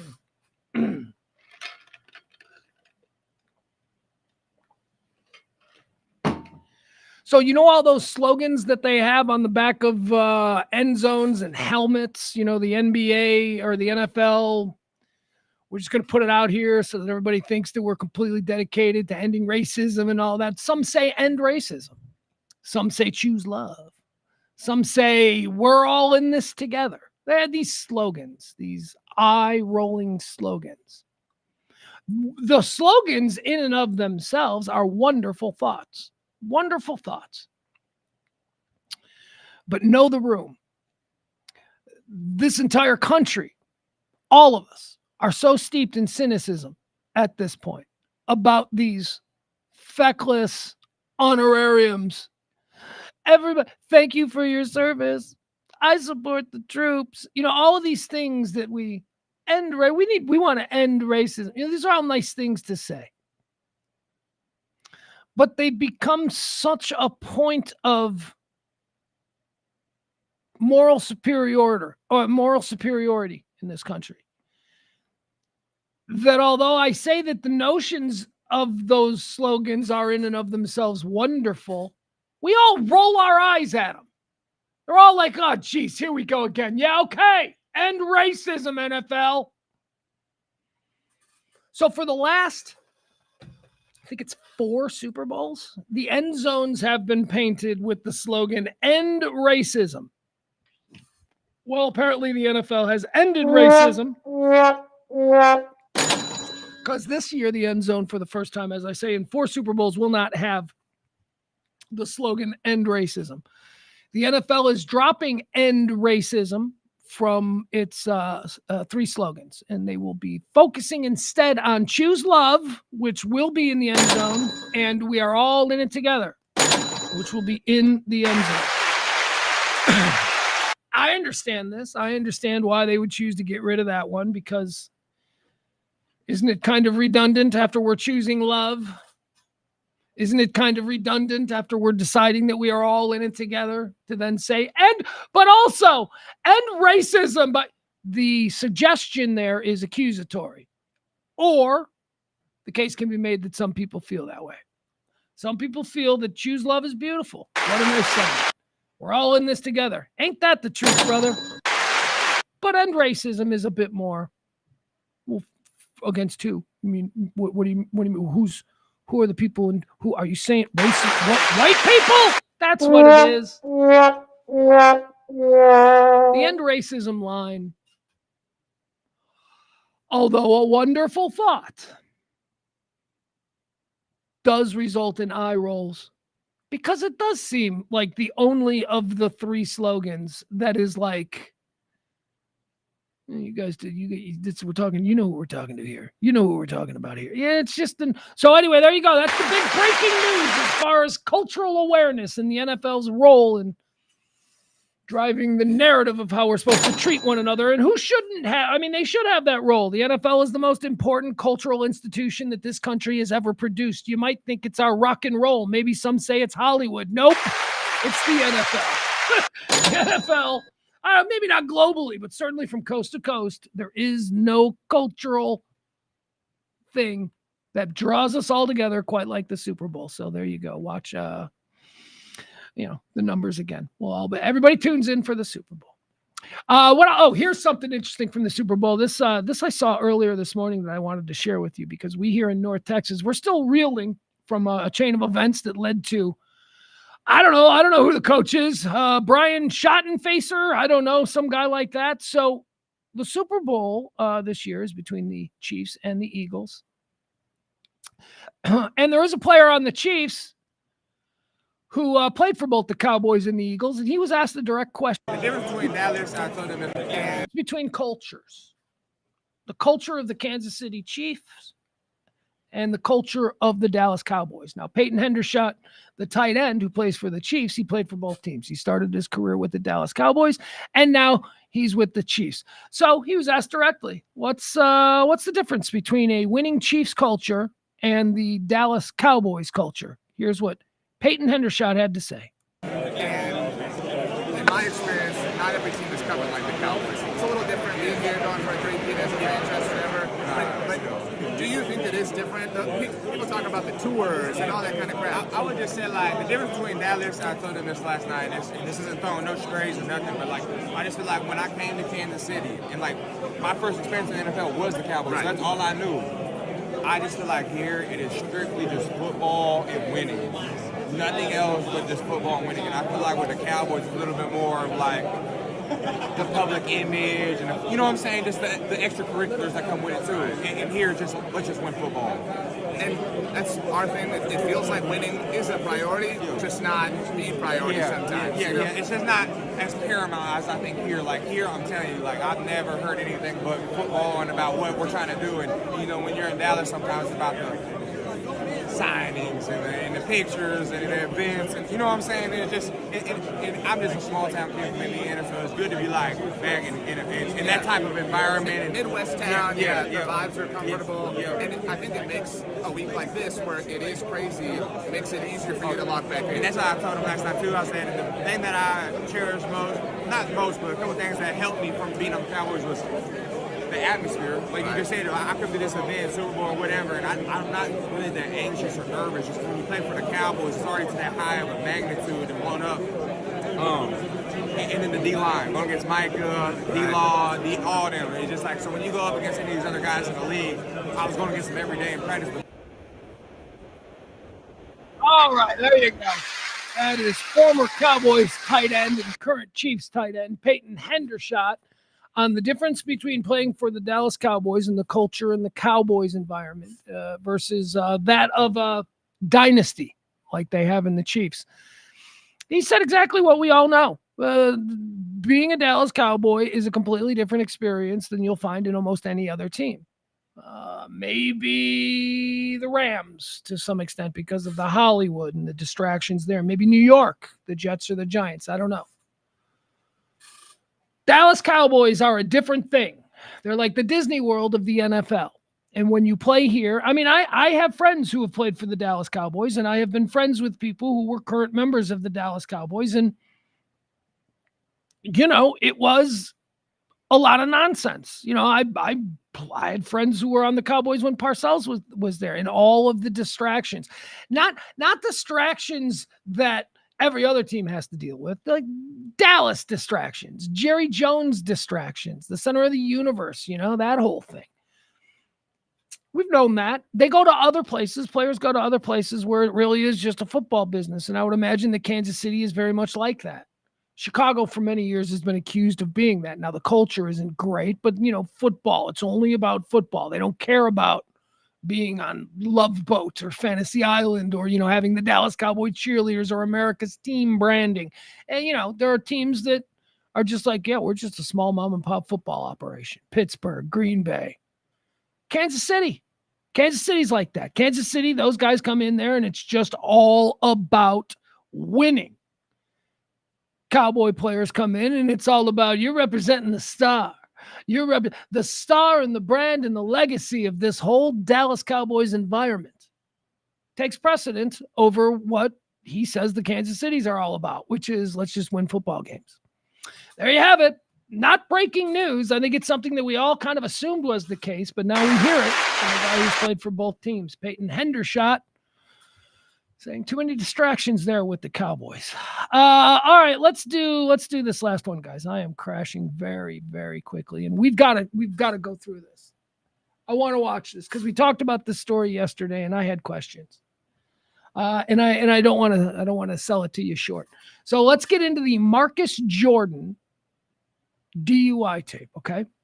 Marcus Jordan is the son of Michael Jordan. Famously, he was running around for a couple of years with Marissa Pippen, who is the daughter or the wife of Scottie Pippen. That's right. Michael Jordan's son was sleeping with Scottie Pippen's ex-wife. Very weird situation, especially since Marissa Pippen apparently knew Marcus Jordan when he was like 5. Weird.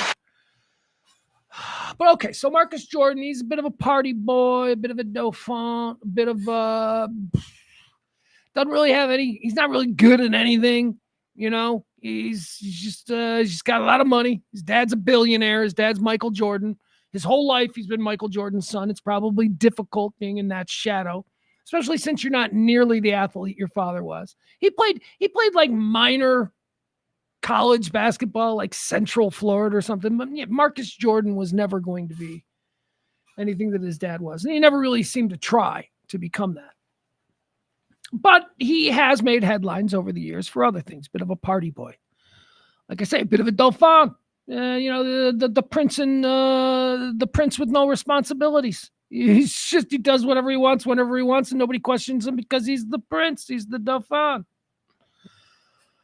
So on Monday night, Monday night in Marcus Jordan's life, 35 years old, he's going bar hopping with a smoke show girlfriend. Here's the report from yesterday. Marcus Jordan, the son of Michael Jordan, was arrested in Maitland, Florida, on Monday night, charged with DUI. There was a woman on the scene. There was a woman in the car. She was not arrested.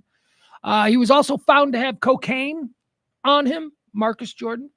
And so I told you yesterday, I'm like, well, he got the DUI because he probably refused to do the breathalyzer or whatever, because these rich kids are told how to handle a DUI situation. So we'll see if he did that. We'll see if he actually did it. Let's just watch it, okay? He was arrested. He was booked. He's out because he's Michael Jordan's son. You know, I'm sure he had great lawyers ready to jump to his defense. But here it is, Marcus Jordan. So again, we didn't know anything about this. All we knew is, like, for instance, I'll tell you, he wasn't pulled over. He was trapped on train tracks. He drove onto. That's like headlights and train tracks. Those are like the two things you know you're a drunk driver. If you make a wrong turn and you're rolling down train tracks for about half a block, you're probably drunk. If you're pulling out of the bar at 1 o'clock in the morning and without your headlights on, you're probably drunk. Headlights. That's the number one thing. It's the number one thing they get drunk drivers on. Headlights. Headlights and seatbelts. Turn them on. Use your turn signals and obey the traffic speed limit. Stay in your lane. That's the other thing. You got to stay in your lane, but that's, directly. Here's Marcus Jordan. Let's watch this. Marcus Jordan, his police tape. It's going to start out here. I'm going to fast forward a little bit until we actually get to the encounter with Marcus. But here we go. Here's how it starts. All right. Hold on. Make sure we got this. We're not showing it yet. There we go. Boom. Here we go. Okay. Marcus Jordan, full body cam.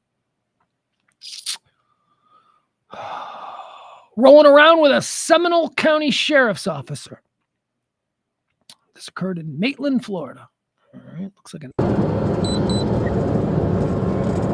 Monday night.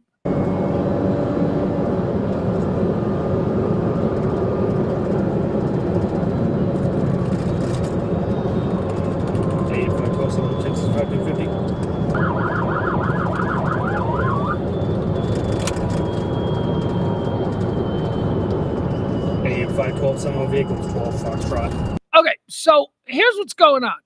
This is Marcus Jordan. The cop just lit him up, okay? And he's not pulling over. He seems to be speeding up, like he's going to try and outrun the cop. So let's see how the cop reacts to this. Southbound, 600, high rate of speed.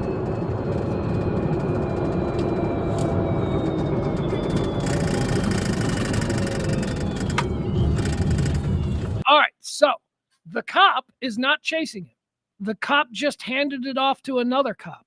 We saw him speed away and make a right here on this street. He has now disappeared. We don't know where he went. This cop is not going to chase him at a high rate of speed. But the other cops are on.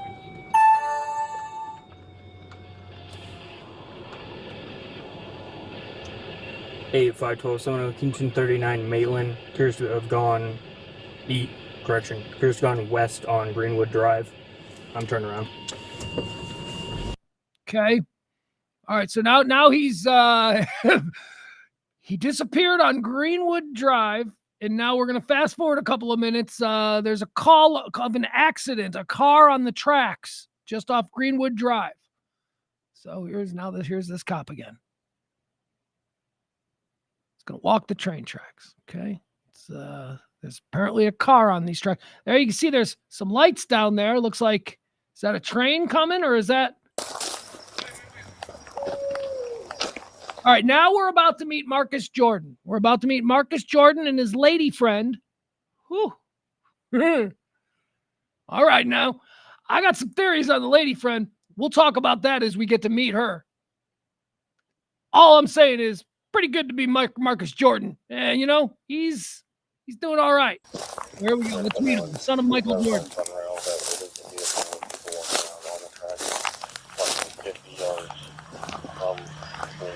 All right, you hear him? He's stuck. He's trying to get out. His car is on the tracks, and he's stuck, and he's racing the engine, trying to get the car loose.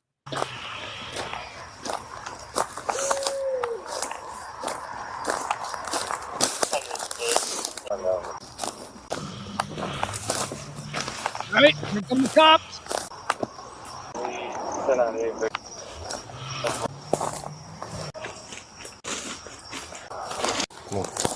We need to go down. Oh, here we go. You want to help us? We're going to try. Huh? We're going to try. All right. What happened? All right, so the first words we hear out of Marcus Jordan's mouth after getting his car stuck on the train tracks. Interested to find out what kind of car the son of Michael Jordan is driving around in. First words out of his mouth is, "Are you here to help us?" And the cop responds, "We're going to try," and then laughs. You want to help us? We're going to try. Huh? We're going to try. Right, what happened? What happened? How'd you get on the tracks, man? All right, good. Help us try and reverse this thing out. Well, hang on. You are stuck. All right, so let me look at this car here. All right, this is Marcus Jordan, son of Michael Jordan's car. He's driven it on the train tracks. He's drunk. He's about to be arrested. But look at this car. This is a $330,000 car. And we know this because Marcus Jordan keeps telling us how much his car costs. It's a $330,000 car. This fucking thing looks like a Kia. You're spending $330,000 for a car that I'm looking at going, what is that, a Nissan? What is that, a Hyundai? What kind of car is this? Is this like some kind of Porsche supercar or something? I can't tell. I can't see any markings, at least to where I can tell. The tires don't have any sort of branding or logos. This looks like a damn street racing Kia that some 20-year-old kid without a pot to piss in would own. Come here.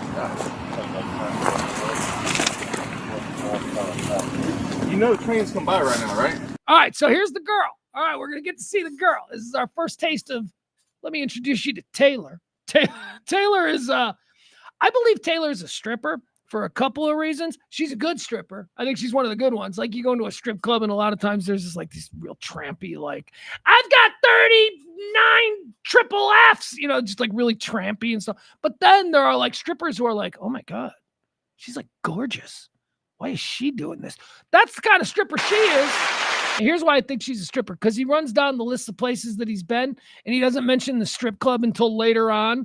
And the reason that they were at the strip club was because he was out with his girlfriend, Taylor, and Taylor ran into a bunch of her girlfriends, and they all went back to the club where they work.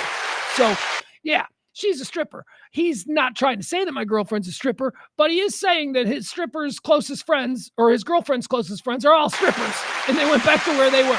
I also think she's a stripper because she's got the number one stripper move that you see with strippers, and that is they wear like a really short, really tight, really sexy dress, but then, especially if they're not on the floor at the club, but then they're always going to have a hoodie sweatshirt, like in their arms, like they're ready to put the hoodie sweatshirt on at some point, as soon as they're like done being sexy. So, and she's that. She's like, she's got the stripper dress. She looks really great. And then you'll see. Anyway, this is our first introduction to Taylor. No, I know that. Hold on. There she is. Yeah. She's very pretty. I know that's a bad angle. She's very pretty. That's why I'm trying to get the fuck up out of here. I hear you. Okay. Cop is trying to talk to Taylor. And Marcus is rolling up the window. Marcus does not want Taylor talking to the cop. Right? No, I know. That's why I'm trying to get the fuck up out of here. I hear you. What? Look, I like how Taylor told him to roll the window back down. Look at her.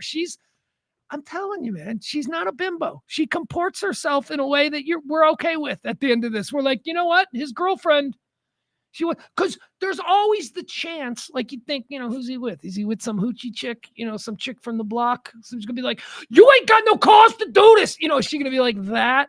Or is she going to be dignified and sophisticated the way a high-priced escort should? Well, that's how she acts. Dignified and sophisticated. Look, she's telling him to roll the window up. Don't do that. Don't be disrespectful, Marcus. Yeah, your car ain't going nowhere, dude. You're buried. You're stuck on the track. All right, so how do we get the fuck off the track? Honestly, I'm trying to figure that out. We notified the SRL I need you. Anybody in the chat room know what kind of car that is? Did anybody say it so far? Again, we're watching the Marcus Jordan DUI body cam footage, trying to figure out what kind of car that is. He says it's a $330,000 car. I say it looks like a Hyundai. I don't know what's going on with car prices these days, but hey, the rich people are stupid. They'll pay whatever for whatever. You guys out of the car because there is a train coming right now. Yeah. We want Taylor out of the car. We want a good look at her. All right, so then let me pull up. You can't move. You're not going to be able to move it. Just get out of the car. You can't. You're See, Marcus is arguing with the cops, and Taylor is trying to control him. buried. You're buried, bro. You can't go nowhere. You're buried. But there's a train At least to the less than 5 minutes away. All right, so then you want to get hit by a train? Do you think I want to get hit by a train? No, that's what I'm saying. Get out of the car so we don't get hit, so we can get off this thing. Baby, try to the right. All right, get out of the car. Get out of the car. Okay, all right. That was where Taylor kind of cop got pissed off at Taylor there because the cop's like, just turn the car off and get out. There's a train coming. Just turn the car off. And then Taylor goes, baby, maybe just try it to the right. And the cop's like, all right, goddammit, I was trying to be nice to you because you're a hot chick, but Jesus. I gotta order you guys out. Get out of the car, both of you. Come on. Safety first. Safety first, man. All right. Get the spotlight off Taylor. We need to see what. Come on, a diffused light is what we need here. Safety first, but I mean, I'm trying to get the fuck. Get that's right there. We know. Already, we're like, all right. Marcus Jordan's not with some. She looks good. Out of here. Yeah, but your car's not going anywhere, man. It's literally stuck. So, come on. Yeah, you guys need to get out of the train. There's a train coming. I don't want to see you guys get hit, bro. I understand that. Come on. There she goes. There's the hoodie. There she is. She's got her hoodie sweatshirt. Gotta have her hoodie sweatshirt for walking the parking lot after her shift at Baby Dolls or wherever.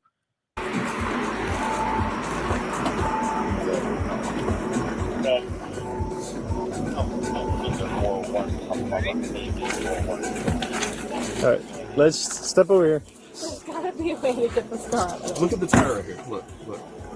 See the tires? Yeah. They're buried. You guys are literally stuck. I mean, there's no getting it off. Do you see what I'm saying? This car ain't going nowhere, man. This is bad. He's been spinning. Ladies and gentlemen, Marcus Jordan has arrived and, doesn't have full control. Doesn't have his dad's athleticism. Let's watch him as he drunkenly slides down the infield. Do you see what I'm saying? This car ain't going nowhere, man. This is bad. He's been spinning. Okay? You see what I'm saying? I mean, That's what I said. It ain't going nowhere. We can't help you with that. We got the Sunray. We're notifying them to see if they'll stop, but they got one coming right from Sanford, and it's. I mean, I feel like we got 1, 2, 3, 4. There's 4 of us guys. We can push this motherfucker. Right? I'll push it. My concern is us. Okay. Yeah, but I'll push it. Right. Okay. That's the concern. Marcus Jordan has an idea. He's got his $300,000 car stuck on the train tracks. He's been told now that there is a train incoming 5 minutes out, so they need to get everybody off. Marcus's idea is that, hey, we can probably all lift this car off these tracks and get it out of the way. And the cops are like, yeah, no, we ain't doing that. We ain't moving this car. We're going to stop. We're going to get it towed. Marcus doesn't want to do that. Marcus is going to get increasingly more irritated at the idea that they're not going to help him lift his car up. All right. I mean, the concern is this $300,000 vehicle. I would like to just. Can we just look at Taylor? Look at this. What a great little hole. Let's go back and look at Taylor in that dress. She look, this is not oogling. She's dressed like this. She stood in front of a mirror before she walked out for the night and went, do I look okay? Are people going to like this? Yeah, Taylor, we like it. Vehicle. I would look at her. She's pretty great. Like to just push the shit out the way. Let's start trying.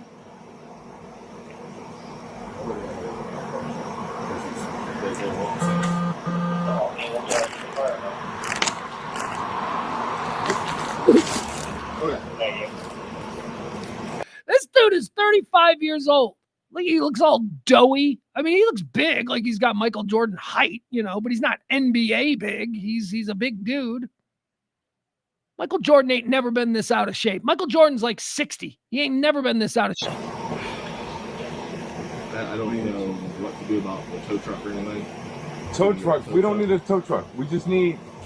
Can I get some manpower to push this shit off of this? Okay, first of all, no. All right, now he wants to get some manpower here. Remember, the train is incoming in 5 minutes, but Marcus seems to think that he's got the ability to get his boys down here to lift this $300,000 Kia off the tracks. Because I'm not getting you back behind the wheel. Why? How long ago was this going on? This just happened right now. We thought we were making a right, and I fucking turned onto the train tracks apparently. I'm trying. But yeah, we're not getting back in the car right now, okay? The reason why, so do me a favor, keep your hands out of your pockets, yeah, man. Yeah. Keep your hands out of your pockets. There's nothing in my pocket. That's all. I'm gonna pass you down a little bit. Put your hands out there, Come on, man. You know. Okay, so I was going to do like an over-under on how long it takes him to say, I'm Michael Jordan's son, if he says that at all. That's what I was wondering about. So I suppose we could start the clock now with the actual interaction with him and the cop. Oh, but look at this. I paused it nicely. Look at Taylor. Here she comes. Taylor's going to see if there's anything that she can do for her boyfriend. Bro, I'm Marcus Jordan. Right away! I'm Marcus. Okay. I'm Michael Jordan's son. All right, let's see. All right, there you go. You knew that was there in the chamber, locked and loaded. He was ready to drop that. He dropped it pretty quick. In my pocket. That's all. I'm gonna pass you down a little bit. Put your hands out there, Come on, man. You know. Bro, I'm Marcus Jordan. I'm Michael Jordan's son. Okay. I'm not doing anything wrong. I'm just trying to get home. And I made a wrong turn. Okay? And clearly, we would just like to get our car off of the fucking train tracks. It's which true. we were not trying to be on. All right, so, pretty quick. Look, I'm Marcus Jordan. I'm Michael Jordan's son. And like when you're saying that, now I don't have any, there's nobody, I could never say, there's nobody, you know what I mean? I'm a nobody. But if there was somebody, how can you say that? I mean, what is the level of entitlement? Like in the moment that he is saying that, is he thinking, well, surely they'll do whatever I want in this moment, because whenever people realized that I was Michael Jordan's son, I've gotten everything I've wanted, from bottle service to a table that wasn't there, plane tickets. That entitlement, that look, all right, guys, I didn't want to have to say this, but I'm Michael Jordan's son. Like, did he expect the response to be, oh, whoa, you're Michael Jordan's son?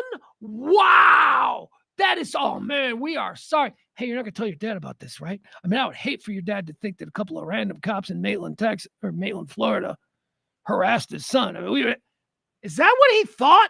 Is that what Michael Jordan's son, Marcus, thought when he dropped his dad's name? Is there a level off of the fucking train track? And I'm Michael Jordan. You know, bro, I'm Marcus Jordan. I'm Michael Jordan's son.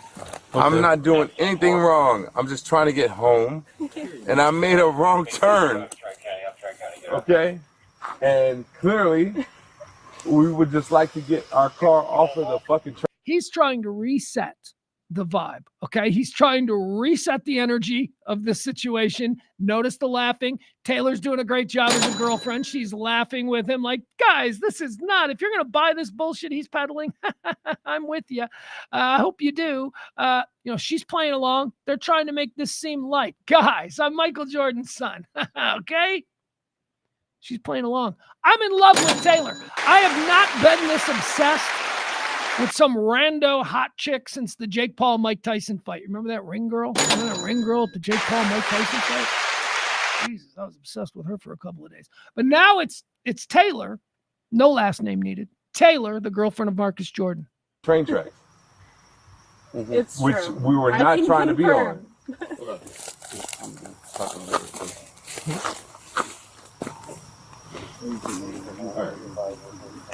Do you have your ID on you real quick? Let's worry about that. He does. Okay, let them know who we're out with. And then we'll... Did you have an ID on you, ma'am? Yes, of course. Oh my goodness gracious. Is Taylor like 17? We're gonna find that out. Yes, sir. Thank you. I mean, I apologize. This is not Hold on. by design. You hold this real quick. I got it. I got it. I got it. You want me to grab your IDs right here? I'll hold it for you. We just Taylor's taking texts in the middle of this. Sorry, officer, hold on. My texts are blowing up. trying to head home, man. I live in Dr. Phillips. How did you manage to get on the train tracks, man? Honestly, I made a left and I made a right and then I made another right, and here we are. Okay. Where are you guys coming from? We were at a couple of venues tonight, but That's a drunk guy answer. We were at a couple of venues tonight, but that's a drunk guy answer. And sober people don't go couple of venues. Couple of venues. I had a couple of cocktails. You know, just nothing big. I'm just trying to get home. Like, Thank you. See if we get him. Well, we got a tow truck on the way. I gotta blur that shit out. we really need a tow truck? Yeah, we're gonna have to walk through here. We need a tow truck? Really? Yeah, we can't get this off the trash. Bro. Marcus Jordan still believes that if they all bandied together, they could probably carry the car off the tracks, but the cops aren't having it. I mean, there's 1, 2, 3, 4, 5. There's 6 of us. We can't push this thing in reverse and get it off the track. No? They're still 10, 12 of us.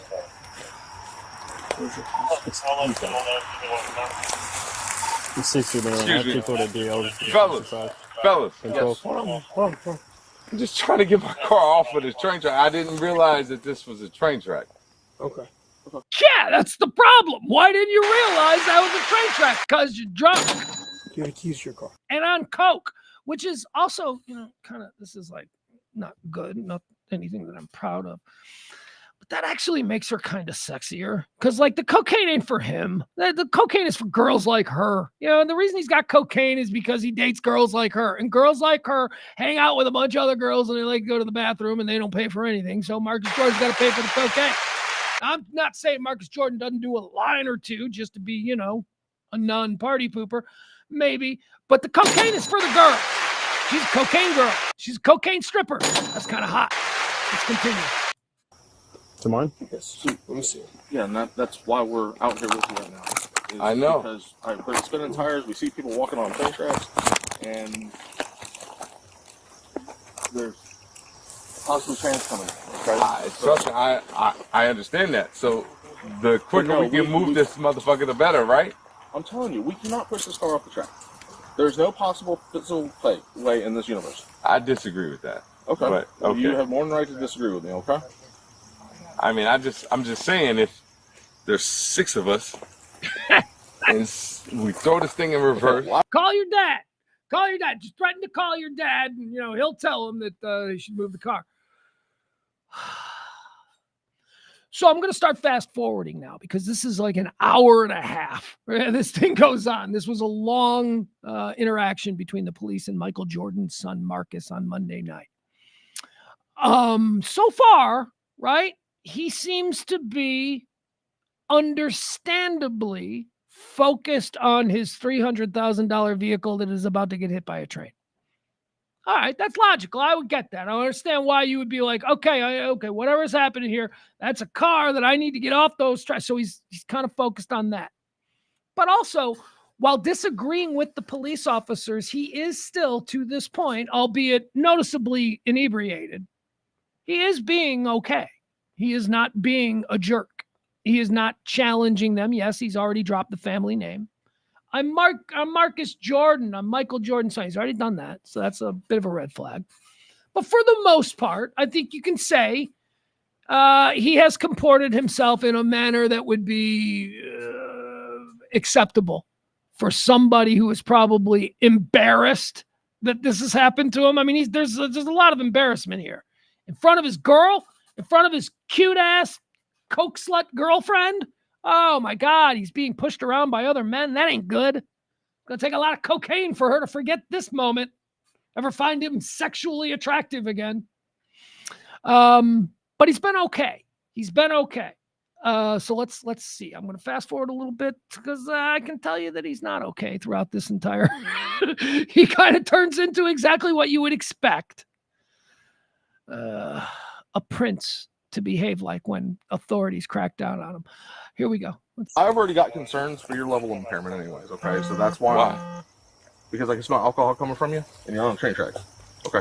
So, come on, man. Oh, well, there you go. That's not it. Look, dude, I have concerns for your level of impairment. Why? Why on earth would you ever have concerns for my level of impairment? Well, because you smell like alcohol and your car's on the train tracks. just listen to me. That's why I don't want you back behind the wheel anyways, okay? I'm fine behind the wheel. I just would like to get my car out of this. We'll deal with that after this, okay? We'll deal with that after this. But that's why I had to get you out of the car, okay? Because I hear spinning tires, I hear slurred speech from you. You're driving on train tracks. I'm not slurring anything, and I'm okay. I'm letting you know. I have concerns. Okay? Well, I appreciate that. Driving a vehicle, I can't let you back behind the car and drive a vehicle. I appreciate your concerns. Yeah, I don't want. But I am not inebriated. I'm not anything that cannot drive home. 90464. The thing is, my job is to keep everybody safe. I'm not familiar with this area. I made a right. Delta, I thought I was making a right onto the highway. I made a right onto the fucking train track. 1012. Where did you turn at, man? I wish I could tell you, but you're way down the train track. That's what I'm saying. It's not like you just turned. We're not way down the train tracks. We made a right and another right. I'm letting you know there's no physical possible way in this universe that we can push this car off the train track. I disagree with that. No, I don't care if you disagree or not. Okay, I'm letting you know. I mean, I get that, but we're not getting you back behind the wheel. Okay, not at this moment. Okay, there possibly is a train coming. Okay, so we need to get off these tracks. That is my concern right now for you guys' safety and our own. Okay, man, bro, you can't get the car off, and we're not pushing it. Okay, so I'm letting you know that. All right. I mean, I could definitely get this car off if. He can definitely get that. Look at Taylor. I would love to keep talking about the nonsense coming out of Marcus Trump, but look at Taylor. Man, that's a fine-looking woman. That's a stallion right there. That body is proportioned absolutely perfectly. Her hair, it's a good haircut. That's a real good. That's an expensive haircut. That's like hundreds of dollars for that haircut. That's the kind of haircuts people who date Marcus Jordan get. You gentlemen would like to help me. I told you, we're not pushing a car off of train tracks like this, and I'm not getting you back behind the wheel until I know that you're safe enough to operate it. Okay, so what do I have to do to show you that I'm safe enough to operate it? Well, I'm going to ask you to do field sobriety exercises in a minute, but I'm going to read you your Miranda rights first because there's so many of us. That's the only reason. I've already ordered you out of the car. I gave you orders. Before I ask any questions, I have to read you your rights. You're not under arrest. I know that. I know I'm not. The reason why I have to I shouldn't be. I understand that. So what I'm saying is, because I smell alcohol coming from you, being stuck on the tracks like this, well, I got to read you your rights first. Do you have the card? But we're gonna get off the track though first. Okay. She even stands like she stands like a model. She stands like somebody is used to standing on stage and keeping her mouth shut while men, talk into microphones. She looks, honestly, this is how a liquor spokesmodel or a promotional girl. This is how a promo girl stands. Very look at the way she's got it. She's standing in a way that accentuates, all of her. Look at the way her leg is cocked. Oh, she knows what she's doing. Right. So if you want her to roll the window up from the passenger side or something, or if the car's turned off or something like that, we can do that. It's but not about you gotta any of be that. over here to do that. Okay. So we are going to get off these tracks because I don't want to get hit. Okay. That's my main concern right now. If I know anything, I'm pretty sure that nobody's going to get hit tonight. Okay. Right? My main objective is to just get my car back on the road. Okay. Because I took a wrong turn apparently. Yes. And so that's all I would like to do. Okay. But But I understand you guys have a job to do. Like, I'm not trying to interfere with that. I respect all of that. But is his car messed up? Is that like, that looks like he kind of messed up the front? Is there an easy way to get it through the bushes over here so we can get them off this? yeah, I mean, that's what I'm saying is like 3-4 of us can easily move this motherfucker Come up. on this way, then there's a big opening where. Yes, let's. I'm open to any ideas you guys have. You want me to go this way? Yes, sir. All right. This way. All right, let's start jumping through here. You okay, Taylor? All right, Lou. All right, ma'am, I'm going to be doing an investigation on them. Oh, I like that moment. Hold on, I like that moment where he asks if she's okay. He's like, "You okay, Taylor?" And she's like, "Hardly," which is like such a cool answer. I don't know. I just think that's a cool answer. She's like, "Hardly. This sucks." Working my way.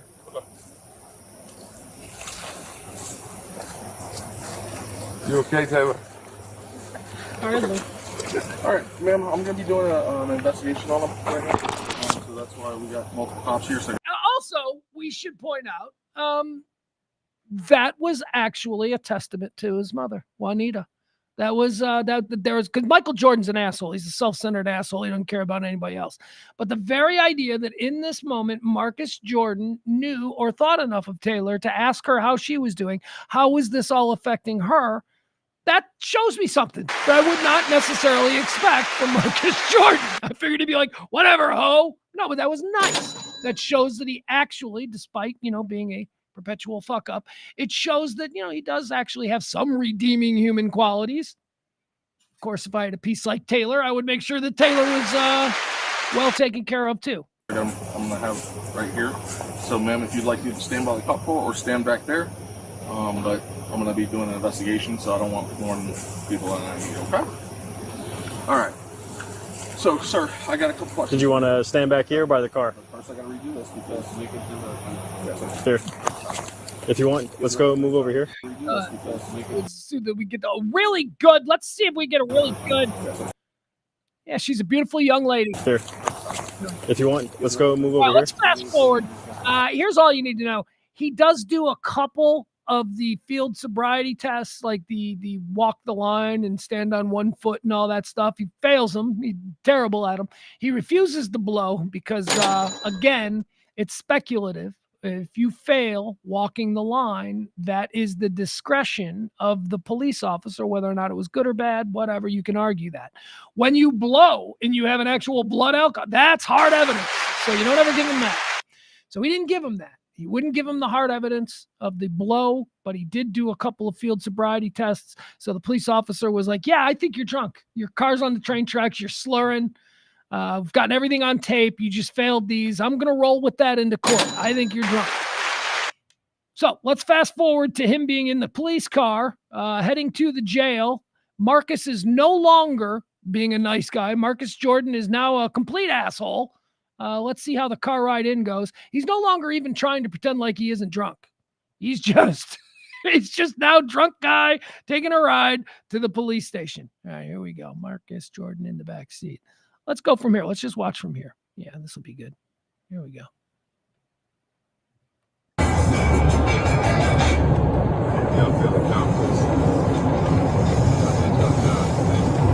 Marcus Jordan's in the back seat. He's being arrested and booked into the drunk tank, and we're listening to music. The cop is playing classic rock hits, and Marcus is a music fan. Let's listen.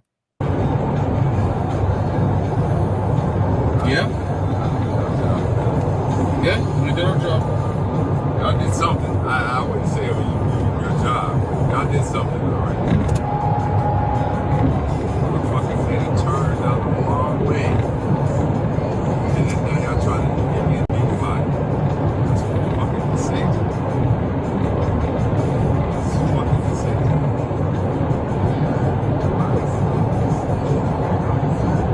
Y'all did y'all job. Y'all feel good, right? I get to go to sleep. So I don't know if you can read or really hear what it is that he's saying. He's basically taunting the police officers from the back seat, saying, y'all feel good? Y'all feel like you did something? Y'all feel like you earned your pay tonight. You feel like, he's basically doing that shit. Good.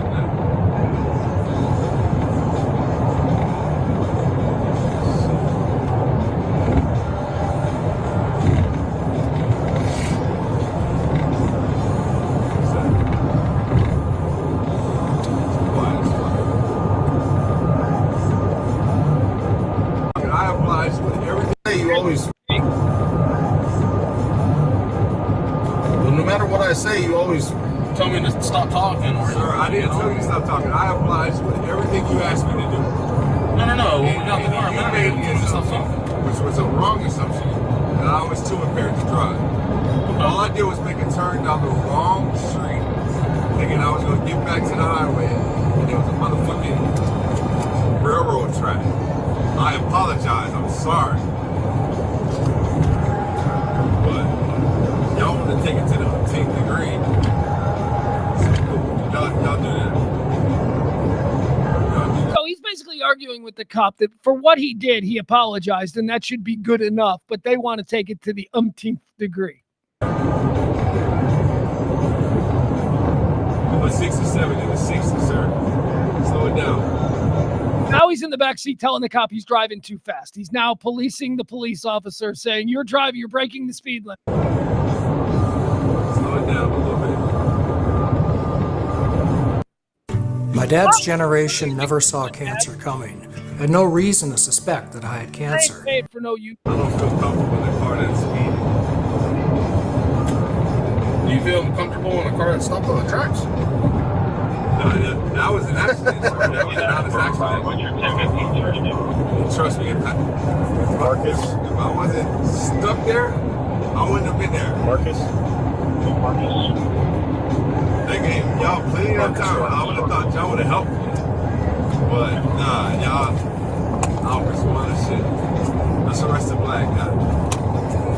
All right, so now we're going to get into some conversation between him and the cop, Marcus Jordan, the son of Michael Jordan. He's exhausted just about everything else. He's exhausted the I'm Michael Jordan's son. They didn't care about that. He exhausted the I said I was sorry. They didn't care about that. He's also accused them of targeting him, specifically when they wouldn't target anybody else. And now Marcus Jordan, the son of Michael Jordan, a billionaire, is playing the race card. Yeah, he's now blaming the cops for only arresting him because he's a black guy. I find this absolutely disgusting.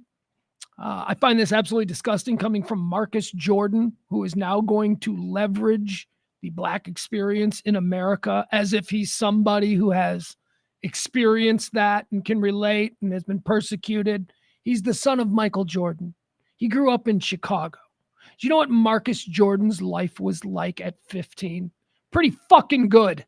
Pretty amazing.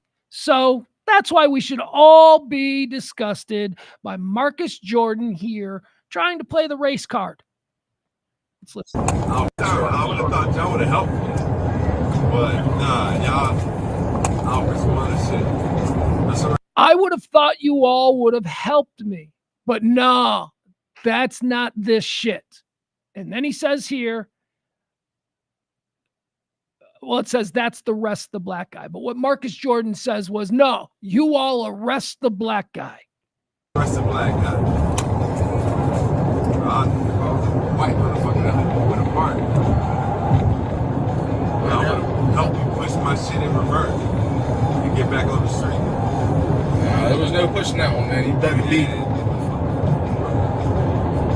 Argues that a white MFer, you would have helped them push it and get it back on the street, is what Marcus Jordan is claiming. I've had 9 cops. Yeah? And y'all couldn't help me. No, not if I think you're impaired. I wasn't impaired, sir. I'm not impaired. Okay. I'm talking to you regular, right? You talking? Yeah, and I'm talking to you sober as fuck. That's how I'm talking to you. Marcus Jordan says, I'm not impaired. I'm talking to you regular, right? And the cop responds, well, you're talking. I wouldn't have you in handcuffs if I lived here, so. Yeah, Yeah, I disagree with you. You have the right to do that. If I was a white motherfucker that was the CEO. If I was a white motherfucker that was the CEO of some bullshit ass company. Some bullshit ass company out here. I'd arrested you just. There wouldn't have been handcuffs. There wouldn't have been handcuffs, is what he's saying. Okay. Well, I can tell, Marcus Jordan, from firsthand experience, because, you know, I am a great lover of the body cam footage, and there's an entire YouTube universe where you can find nothing but body cam footage. I can tell you that there is no obvious racism in the body cam footage world, that it is rich white guys, it is bankers, it is drunk is drunk. Seems like everybody, teenage girls, sons of Michael Jordan, hot chicks just getting off work at Hooters.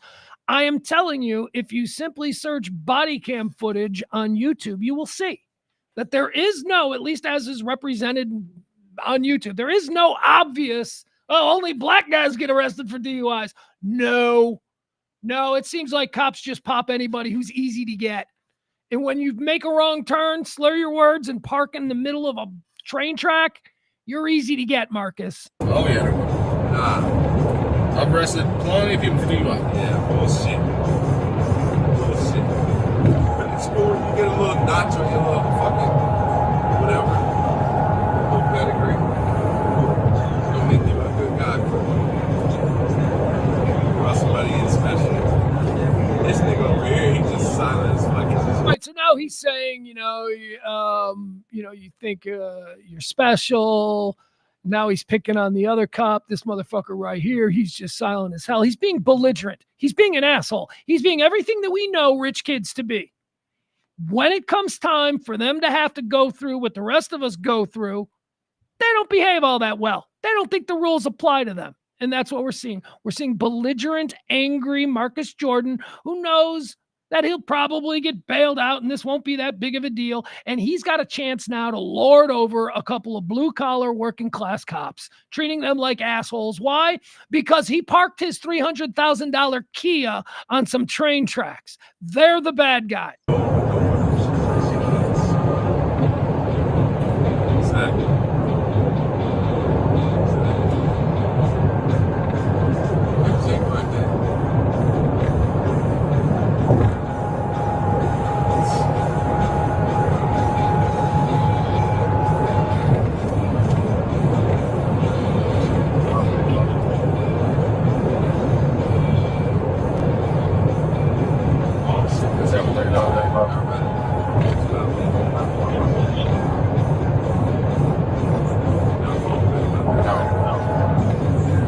I couldn't hear you, sir. What? You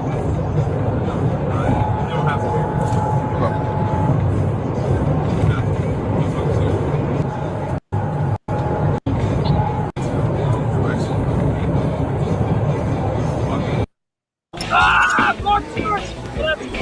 Mom, Dad, we have something to tell you. You have a twin brother we never told you. How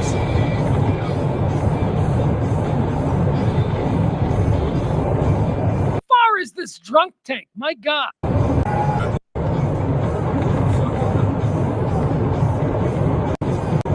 Don't ask.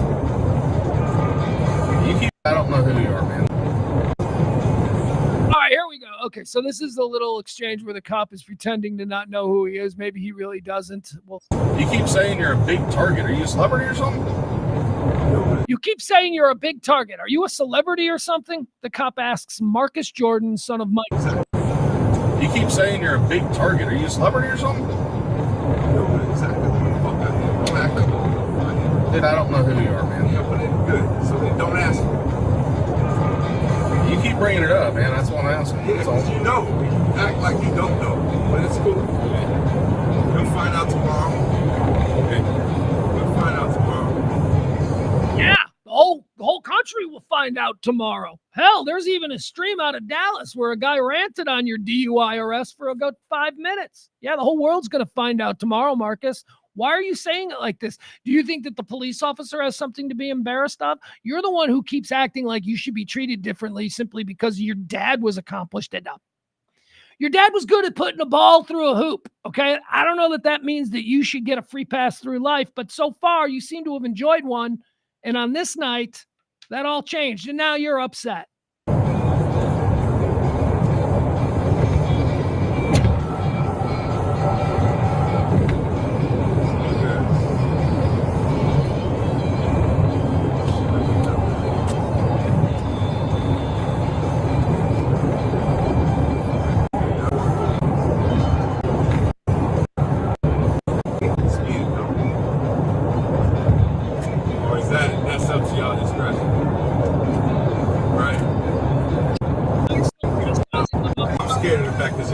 the law, right? No, just a sign, doesn't matter. He's telling them that they're driving too fast. They're breaking the law. Why are they allowed to break the law? Blah, blah, blah. He's doing that drunk guy in the backseat of a cop car bullshit. Suggested. Right. My shit. Can you turn this up? Oh, here we go. Doesn't matter. All right, so here we go. So apparently Marcus Jordan is a big fan of Yes. Here we go. 35, right? A yellow sign, doesn't matter. Suggested. Oh, it's suggested. Y'all want to do some shit that's suggested, right?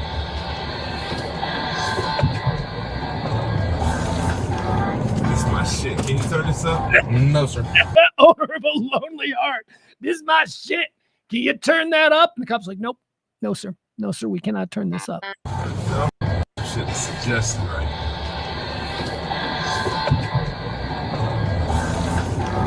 This is my shit. Can you turn this up? No, sir. No? So I gotta sing it. Sure.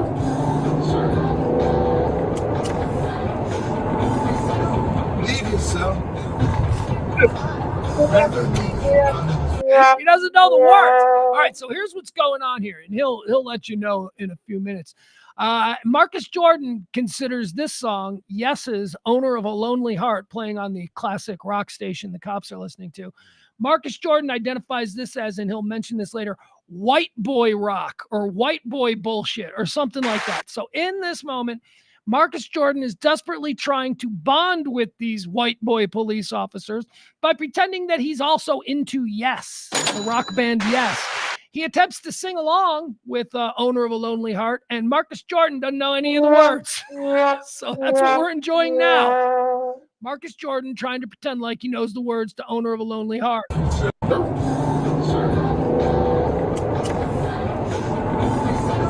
Leave yourself. Dude, the first lyric, the dude goes, lose yourself. Like, that's the first thing. And then he hears him say, lose yourself. And he goes, leave yourself. I mean, he's not even, dude, he just said, lose yourself. You just sang incorrectly, leave yourself. You weren't even singing at the same time. He told you the word to sing and you sang the wrong word. Leave yourself. Never lose yourself.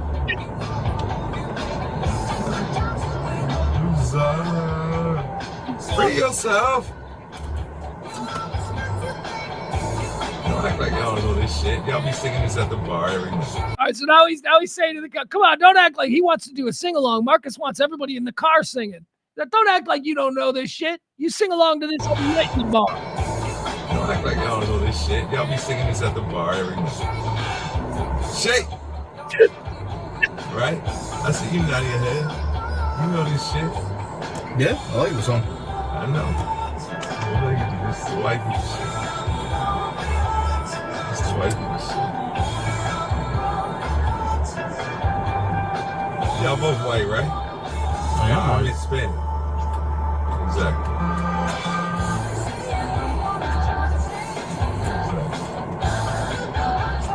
White boy shit. And then he's like, you guys are both white, right? Or what are you, Hispanic? He's like, no, both white. All right. You realize that nobody else has brought up race except you, right? I can bring up what the fuck I want to bring. So the cop says to him, Marcus Jordan, you understand that nobody in this car has brought up race except for you. And he's like, I can bring up whatever the fuck I want. It's a free country, right? I'm just letting you know. I can say what the fuck I want. Nothing against. I can say what the fuck I want. But if I was a white motherfucker, if I was the CEO at fucking Morgan & Morgan, I'd arrest you too. You wouldn't have done shit. You wouldn't have done shit. Well, that's your opinion. That's the fact. All right, that's about it. That's stops in a couple of seconds, but there you have the breakdown. The Marcus Jordan arrest video. He started out okay. Hey, cops, a little embarrassed. Took a wrong turn. Now my car's on the tracks. Can you help me get it off? And the cops are like, you drunk? And he's like, no, I'm not. No word on what happened with Taylor. I imagine Taylor was instrumental. There was a moment there when he was being arrested. We fast forward through a lot of this footage, but there was a moment when he was being arrested where it was a big moment for him and Taylor. The police asked him as he was being put into handcuffs, would he like for Taylor, his girlfriend, to have anything, his wallet, his cell phone, are any of these things important to you? A credit card to bail you out? Any of these things do you want her to be in possession of? And without even thinking, Marcus Jordan was like, yeah, give it to Taylor. So that's why I think maybe they're a real couple. Because if she's just some stripper that he met, like some chick that he's just hanging around, he ain't letting her take possession of his credit cards and all of that when he's being arrested. No, he doesn't want her anywhere. You gotta hide that stuff. You bring a girl home. I had a friend who used to call it hoe-proofing his room. He was always bringing girls home. He's a girls that he meets in bars and stuff. He's always bringing them home. He hoe-proofs his room before he goes out, which means that, he hides his watches. He hides jewelry. He hides everything. He's like, because I don't know who I'm bringing back in here, and I might go to the bathroom and, she might rifle through my drawers. But that is not the case with Marcus Jordan and the lovely young Taylor. They seem to have a relationship built on trust and cocaine and a love of strip clubs on Monday nights. They'll be fine. But will we? That's the big question. All right. That's going to do it, folks. We're going to end today's show. Once again, I want to thank our executive producer of today's show, Mrs. B, Mrs. Beller, Mama B. We call her Sally around these parts. She was the big tipper on yesterday's show. We're having an absolutely terrible pledge week. We're not going to make it. I'm sick, and I will be doing shows all week. Not sure we're going to make it. Very depressing time. But I love you guys anyway, and what will happen is what will happen. If you want to help out the show, drop a little something tip-wise. Keep this kind of talk radio non-political, non-divisive. Just a middle-aged guy, even when he's sick, sitting here, fighting off the flu, trying to give you a talk radio experience that is unlike anything else you'll find in America. We do it every day around about noon. Tomorrow, I think we're going to be a little bit late too. Tomorrow might be a 1 or a 2. The other reason I wanted to see if I wanted to go a little bit later today. I'm totally losing my voice now. I just realized. Wanted to go a little bit later today. I wanted to see maybe a different time would make better tips, when you're desperate. But yeah, nothing. So we got nothing today. But that's okay. Doesn't mean all is lost. Love you guys. We'll see you back here tomorrow. I was going to, we were gonna try and do a Pugs and Parker, and we were gonna have the boys from the Sports Bras join us. But Parker says he can't do that tonight. So honestly, I think it's probably best that I just go to sleep. So no Wednesday night show. And there we have it. That's all. That's all I got for you. All right. We good? We'll see you tomorrow. You guys take care of each other. Love you all. Bye.